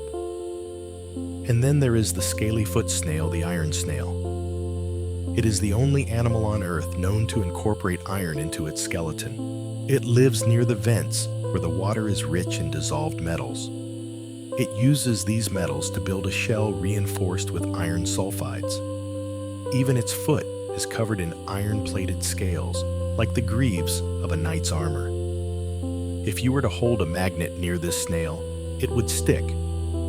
It has evolved a suit of metal armor to protect itself from the acidic water and the predatory crabs that roam the vents. It is a living tank forged in the fires of the deep. It is a creature of heavy metal, surviving in a place that resembles the early volcanic Earth. The Pompeii worm lives closer to the heat than any other animal. It builds paper-like tubes right on the sides of the smoking chimneys. Its tail sits in water that can be 176 degrees Fahrenheit, while its head sticks out into the cooler water. It lives in a constant temperature gradient that would boil most animals. It survives thanks to a fleece of bacteria on its back that insulates it. It is a heat seeker huddling against the fire of the earth. These vent communities are ephemeral. The vents can clog up or go dormant as the earth's crust shifts. When the heat stops, the city dies. But the larvae of these creatures can drift for hundreds of miles, sniffing for the chemical scent of a new vent, ready to settle and build a new city in the dark. They are nomads of the tectonic plates following the fire. The deep ocean is a stable place. While the surface world has been ravaged by ice ages, meteor impacts, and shifting continents, the deep has remained relatively constant for millions of years. This stability has allowed it to become a museum, a sanctuary for ancient lineages that have vanished elsewhere. Drifting out of a deep underwater cave is the coelacanth. For a long time, scientists believed this fish had gone extinct 65 million years ago, along with the dinosaurs. It was known only from fossils. Then, in 1938, a fisherman caught one off the coast of South Africa. It was a shock to the scientific world, a living ghost. The coelacanth is a large, heavy fish with blue scales that look like armor plating. Its fins are fleshy and lobed, moving more like the legs of a horse than the fins of a fish. These limb-like fins hint at the moment in evolution when sea creatures began to crawl onto land. But the coelacanth stayed behind. It drifts in the deep caves, conserving energy, a slow-moving relic of a bygone era. It gives birth to live young and has a vestigial lung filled with fat. It is a window into deep time breathing and swimming before our eyes. Slithering through the open water is the frilled shark. It looks more like an eel or a sea serpent than a shark. It has a long prehistoric body and a head that looks like a lizard. Its gills have frilly lace-like edges, giving it its name. Inside its mouth are rows of needle-like teeth, trident-shaped and facing backward. It hunts by lunging like a snake, swallowing prey whole. It has remained virtually unchanged for 80 million years. It swam in the oceans when the T-Rex walked the earth. It is a living monster myth, a creature that time forgot to evolve because it was already perfect for its dark home. The goblin shark is another ancient resident. It has a long, flat snout that protrudes from its face like a sword. Its skin is pink and translucent, lacking pigment, revealing the blood vessels beneath. Its jaws are its most terrifying feature. They are loosely attached to the skull. When it senses prey, it can shoot its jaws forward out of its mouth, snapping them shut like a spring-loaded trap. It looks like an alien, but it is simply an ancient specialist adapted to snatch slippery prey in the gloom. The nautilus cruises the deep slopes of coral reefs. It lives in a spiral shell, a design that has existed for 500 million years. It adjusts its buoyancy by pumping gas and liquid into the chambers of its shell, rising and falling like a submarine. It has up to 90 small tentacles lacking suckers, which it uses to smell and grasp carrion. It is a cephalopod that never lost its shell, a distant cousin of the octopus that kept its armor. These survivors remind us that primitive does not mean worse. It simply means successful. They found a niche in the dark, stable waters, and they held on to it while the world above burned and froze and changed. They are the endurance runners of evolution. We often focus on the giants, but the deep ocean is ruled by the microscopic. In a single drop of deep sea water, there are thousands of bacteria and millions of viruses. This is the unseen engine of the ocean. Down here, we find the xenophyophores. They are single-celled organisms, protists, but they are gigantic. They can grow to the size of a grapefruit. They look like delicate folded balls of sediment, fragile and intricate. They are the largest single cells in the world. They live on the seafloor, sifting through the mud. They are so fragile that they crumble if collected, so we know little about them. But they are abundant, covering vast areas of the abyssal plains. They provide habitats for tiny worms and crustaceans, microscopic forests made of single cells. The mud itself is alive.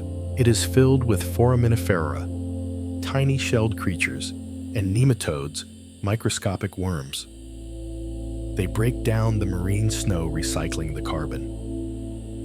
Without this microscopic army, the ocean floor would be a graveyard of undecomposed waste. Instead, it is a compost heap, a recycling center that returns nutrients to the water, and floating in the water are the viruses. They are the most abundant biological entities in the ocean. They infect bacteria, bursting them open and releasing their nutrients back into the water. This viral shunt prevents nutrients from being locked away in living cells, keeping the energy flowing. It is a violent, invisible cycle that sustains the life of the deep. There are also the archaea, ancient, single-celled life forms that are genetically distinct from bacteria. Some of them eat methane, others eat ammonia. They thrive in the extreme conditions of the deep, performing chemical wizardry that keeps the ocean's chemistry in balance. They are the invisible atmosphere of the abyss, the breath of the deep biosphere. We have reached the ultimate depth, We are descending into the Hadal Zone, named after Hades, the Greek underworld. These are the deep ocean trenches, cuts in the Earth's crust, that plunge down to 11,000 meters, 7 miles deep. We are drifting into the Mariana Trench. The pressure here is 8 tons per square inch. It is equivalent to having an elephant stand on your thumb. It is a pressure that should crush life into paste, and yet life is here. At 8,000 meters, we find the Mariana snailfish. It is the deepest living fish known to science. It does not look like a monster tailored for extreme conditions. It looks cute. It is small, pink, and translucent with no scales. Its skin is thin and gelatinous. Its bones are not fully calcified, they are mostly cartilage. It has evolved to be open to the pressure. It possesses a special molecule in its cells called TMAO, trimethylamine N-oxide, that stabilizes its proteins and prevents them from being crushed by the water weight. It glides along the trench floor, suction feeding on tiny crustaceans. It is the loneliest fish in the world, the king of the deepest valley. Sharing this realm are the supergiant amphipods. Amphipods usually look like tiny shrimp, barely visible. But here in the trench, they grow to be a foot long. They are armored giants of their kind, scuttling across the bottom. They have a waxy coating on their shells made of aluminum hydroxide to prevent their calcium shells from dissolving in the acidic, high-pressure water. They are the cleaners of the trench, swarming over anything that falls this far. There are no plants here. No sunlight has touched this place for billions of years. The silence is absolute. It is the quietest place on Earth. The water is clear and still. The floor is covered in a silty beige blanket of diatoms, the glass shells of microscopic algae that died on the surface months ago and have finally settled here. This is the frontier of life. Beyond this depth, complex cells struggle to function. The snailfish is living at the very edge of possibility.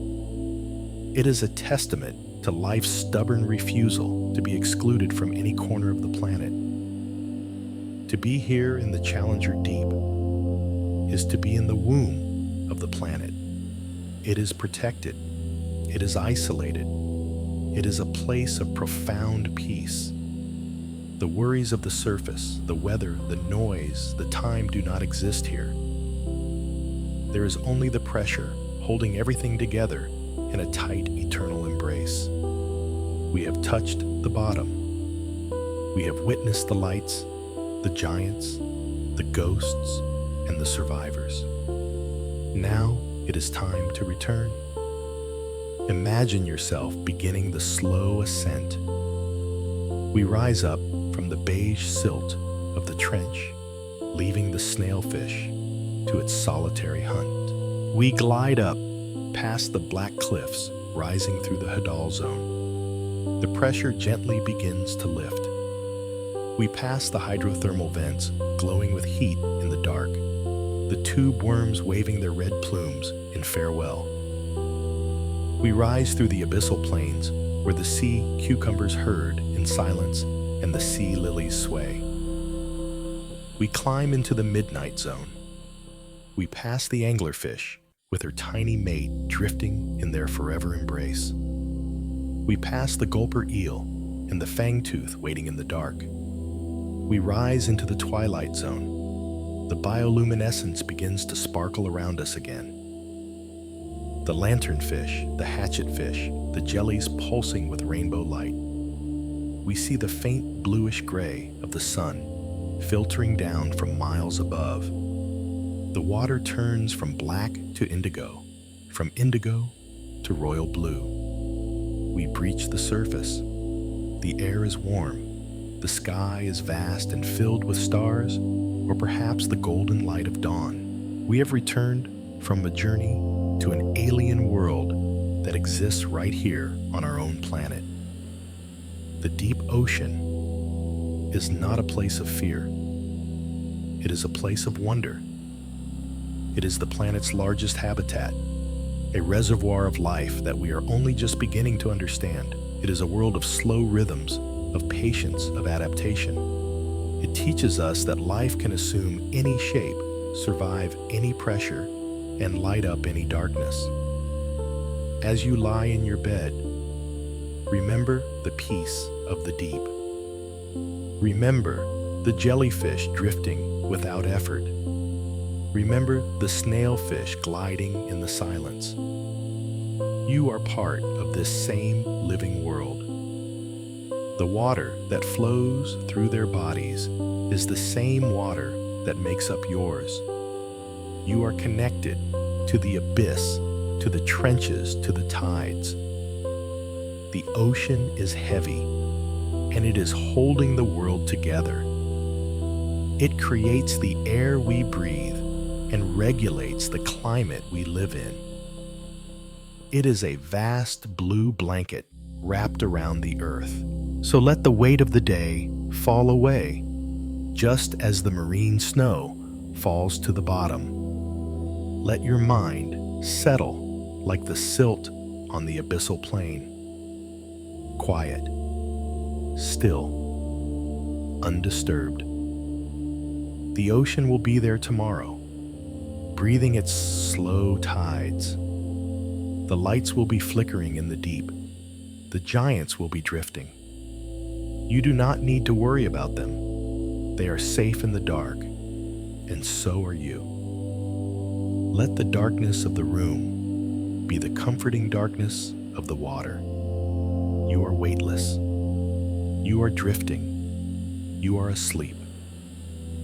As we float gently back from the crushing depths of the Mariana Trench, rising through the midnight waters, and past the twilight glimmers to the surface of our own minds, we carry with us more than just facts about strange creatures. We carry a feeling. We carry a quiet, heavy wisdom that has been distilling in the cold dark for millions of years. The ocean is not just a place, it is a teacher. And tonight, as we let the images of the deep settle into our dreams, we can look at these alien lives and see reflections of our own. This narrative is shared for educational and meditative purposes, a way to find human meaning in the natural world as we rest. The first and perhaps most profound lesson the deep ocean offers us is the lesson of pressure. We often feel the weight of our own lives pressing down on us. The pressure of time, of expectations, of the demands of the surface world. It can feel heavy, like the water column above the abyssal plain. We often try to fight this pressure. We build hard shells. We tense our muscles. We try to be rigid, thinking that strength means being unmovable.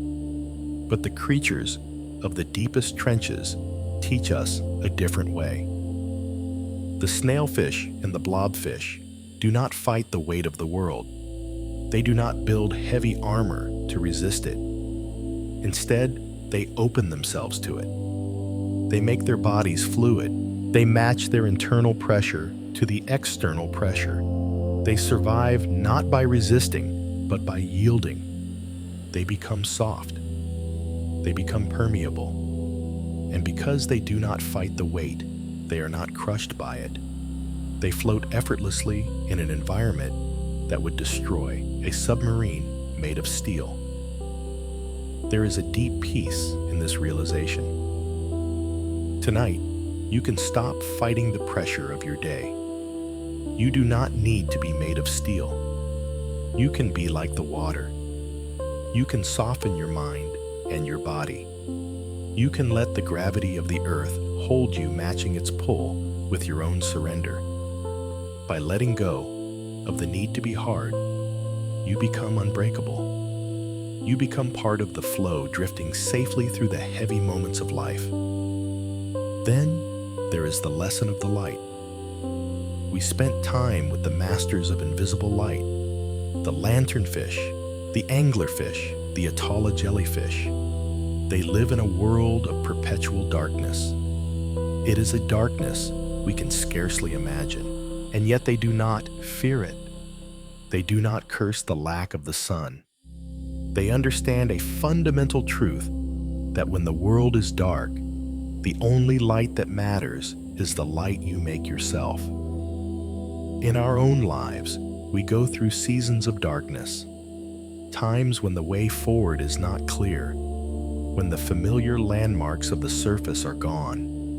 The deep sea teaches us that we carry our own illumination. It might be a small light, like the lure of the anglerfish, just enough to see the next inches in front of us. But that is enough. We do not need to light up the whole ocean. We only need enough glow to find the next moment, the next breath. Bioluminescence is a chemical miracle, a mixing of internal elements to create radiance without heat. We too have this chemistry. Our hope, our patience, our kindness. These are the cold fires we kindle in the dark. They signal to others that we are here. They remind us that we are alive. And consider the patience of the deep. In the midnight zone, time moves differently. The metabolism of the deep is slow. A giant isopod can wait years for a meal. A tripod fish can stand on its stilts for hours without twitching a fin. They do not rush. They do not panic about the future. They trust the ocean. They trust that the current will eventually bring what they need. We live in a surface world that is obsessed with speed. We feel we must chase, must run, must acquire. But the deep ocean tells us that there is power in stillness. There is dignity in waiting. You do not always have to swim against the tide to find what sustains you. Sometimes, the wisest action is to settle into the sand, face the current, and breathe. The marine snow, that gentle, ceaseless drift of nourishment, falls on everyone eventually. The universe provides often in small, slow flakes rather than sudden feasts. Tonight, you can let go of the need to chase. You can simply be. You can trust that the rest you are taking now is exactly what you need, and that tomorrow will arrive in its own time, bringing with it whatever comes next. We also learned about connection. We saw the siphonophore, that massive drifting ribbon. It looks like one animal, but it is a colony of thousands. Each tiny zooid has a job. Some swim, some eat, some protect. They cannot exist alone. They have given up their individuality to become something greater, something vast and beautiful that can travel distances no single zooid could manage. This is a gentle reminder of our own nature.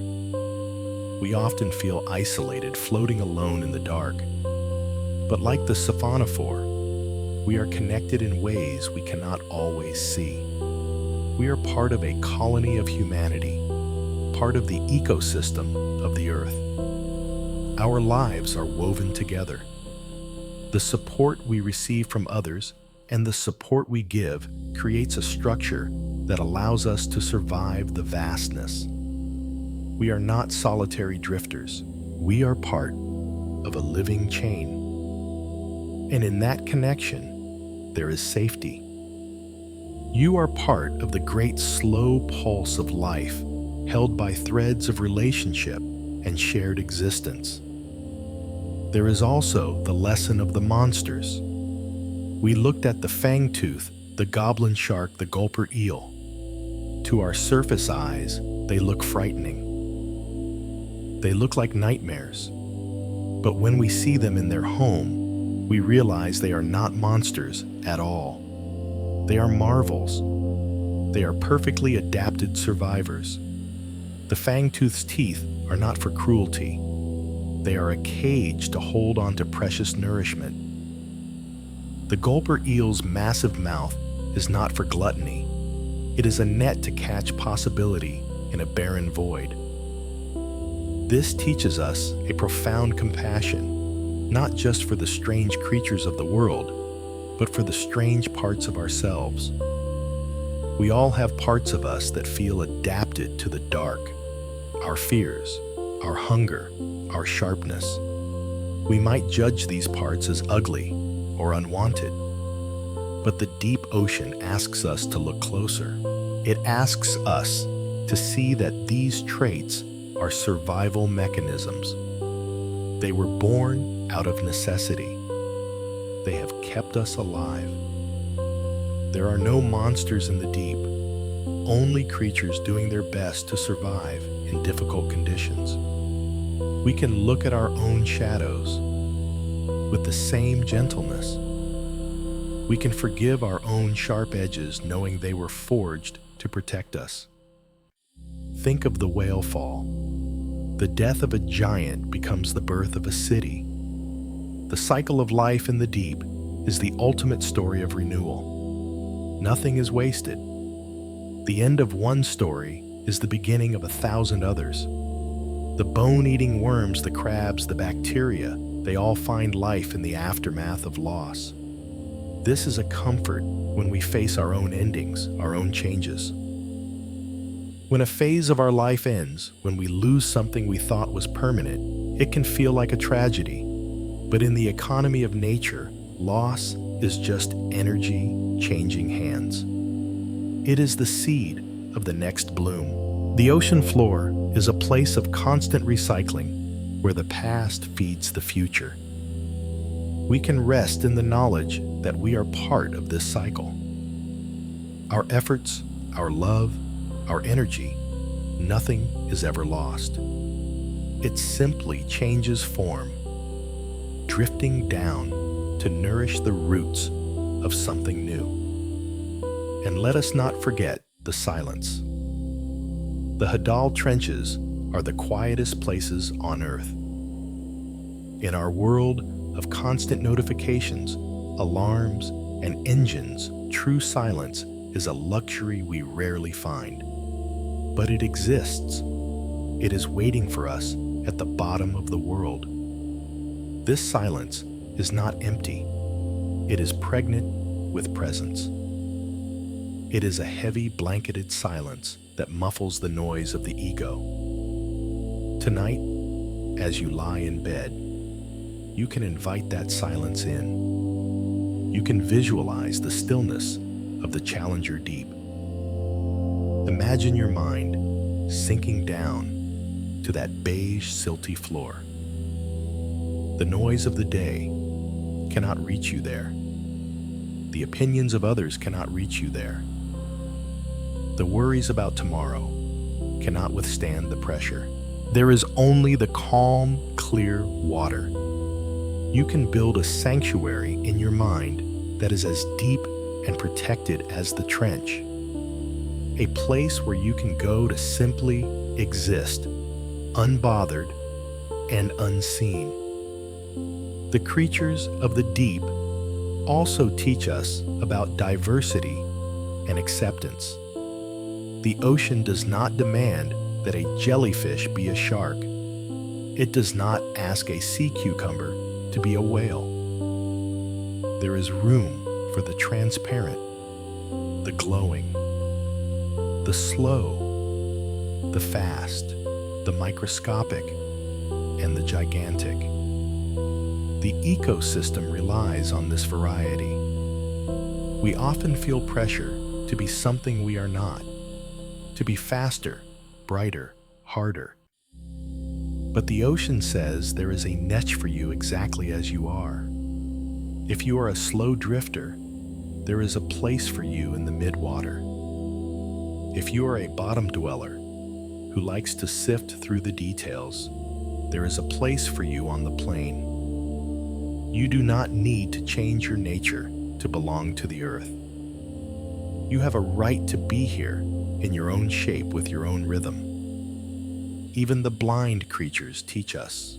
The faceless, cusk, eel, and the others who have abandoned sight remind us that we do not always need to see the path ahead to move forward.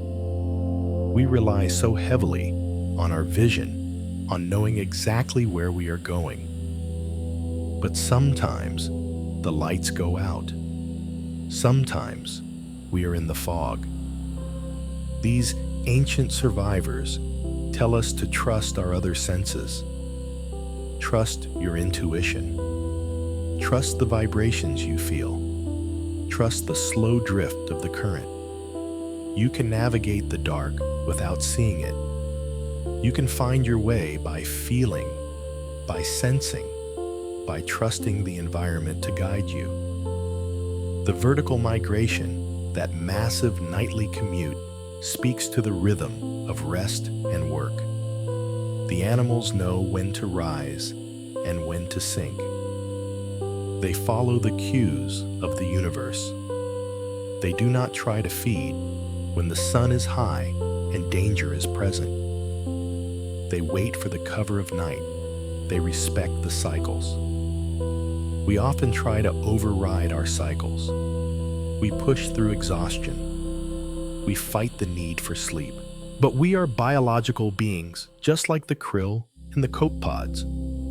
We have a rhythm. Tonight is the time to sink. It is the time to retreat from the surface to go down into the restorative dark. It is natural to withdraw. It is natural to hide away for a while to recharge. You are not lazy for resting. You are obeying the ancient tidal laws of life. Finally, the deep ocean teaches us about mystery. We have explored less of the ocean than we have of Mars. It is the great unknown right here on our home planet. This mystery is not something to be solved. It is something to be enjoyed. It reminds us that the world is bigger than our understanding. It is richer than our imagination. We can let go of the need to know everything. We can let go of the need to control everything. We can allow the world to remain magical and strange. There is a comfort in knowing that there are things happening right now. Giant squids battling whales. Coral spawning vents erupting that no human eye will ever see. The universe does not perform for us. It exists for itself. And we are allowed to simply be a small witness to it. So, as you drift closer to the edge of sleep, take these lessons with you. Wrap yourself in the softness of the blobfish, letting go of all rigidity. Turn on the small internal light of the anglerfish, trusting it to guide you through the night. Move with the slowness of the Greenland shark, knowing you have all the time you need. Connect like the siphonophore, feeling the invisible threads that hold you to those you love. Embrace your own shape, your own nature, knowing it is perfectly adapted for your life. And sink. Sink like the vertical migrators returning to the deep at dawn. The ocean is vast, and it is holding the world. You are part of that world. You are safe in the flow. The water is warm. The current is gentle, and the silence is a gift. There is nothing more to learn tonight. There is nothing more to do. The lesson is finished. The school of fish is sleeping. The lights of the deep are dimming one by one. Let the wisdom of the abyss become the peace of your dreams. You are deep. You are calm. You are resting. Good night.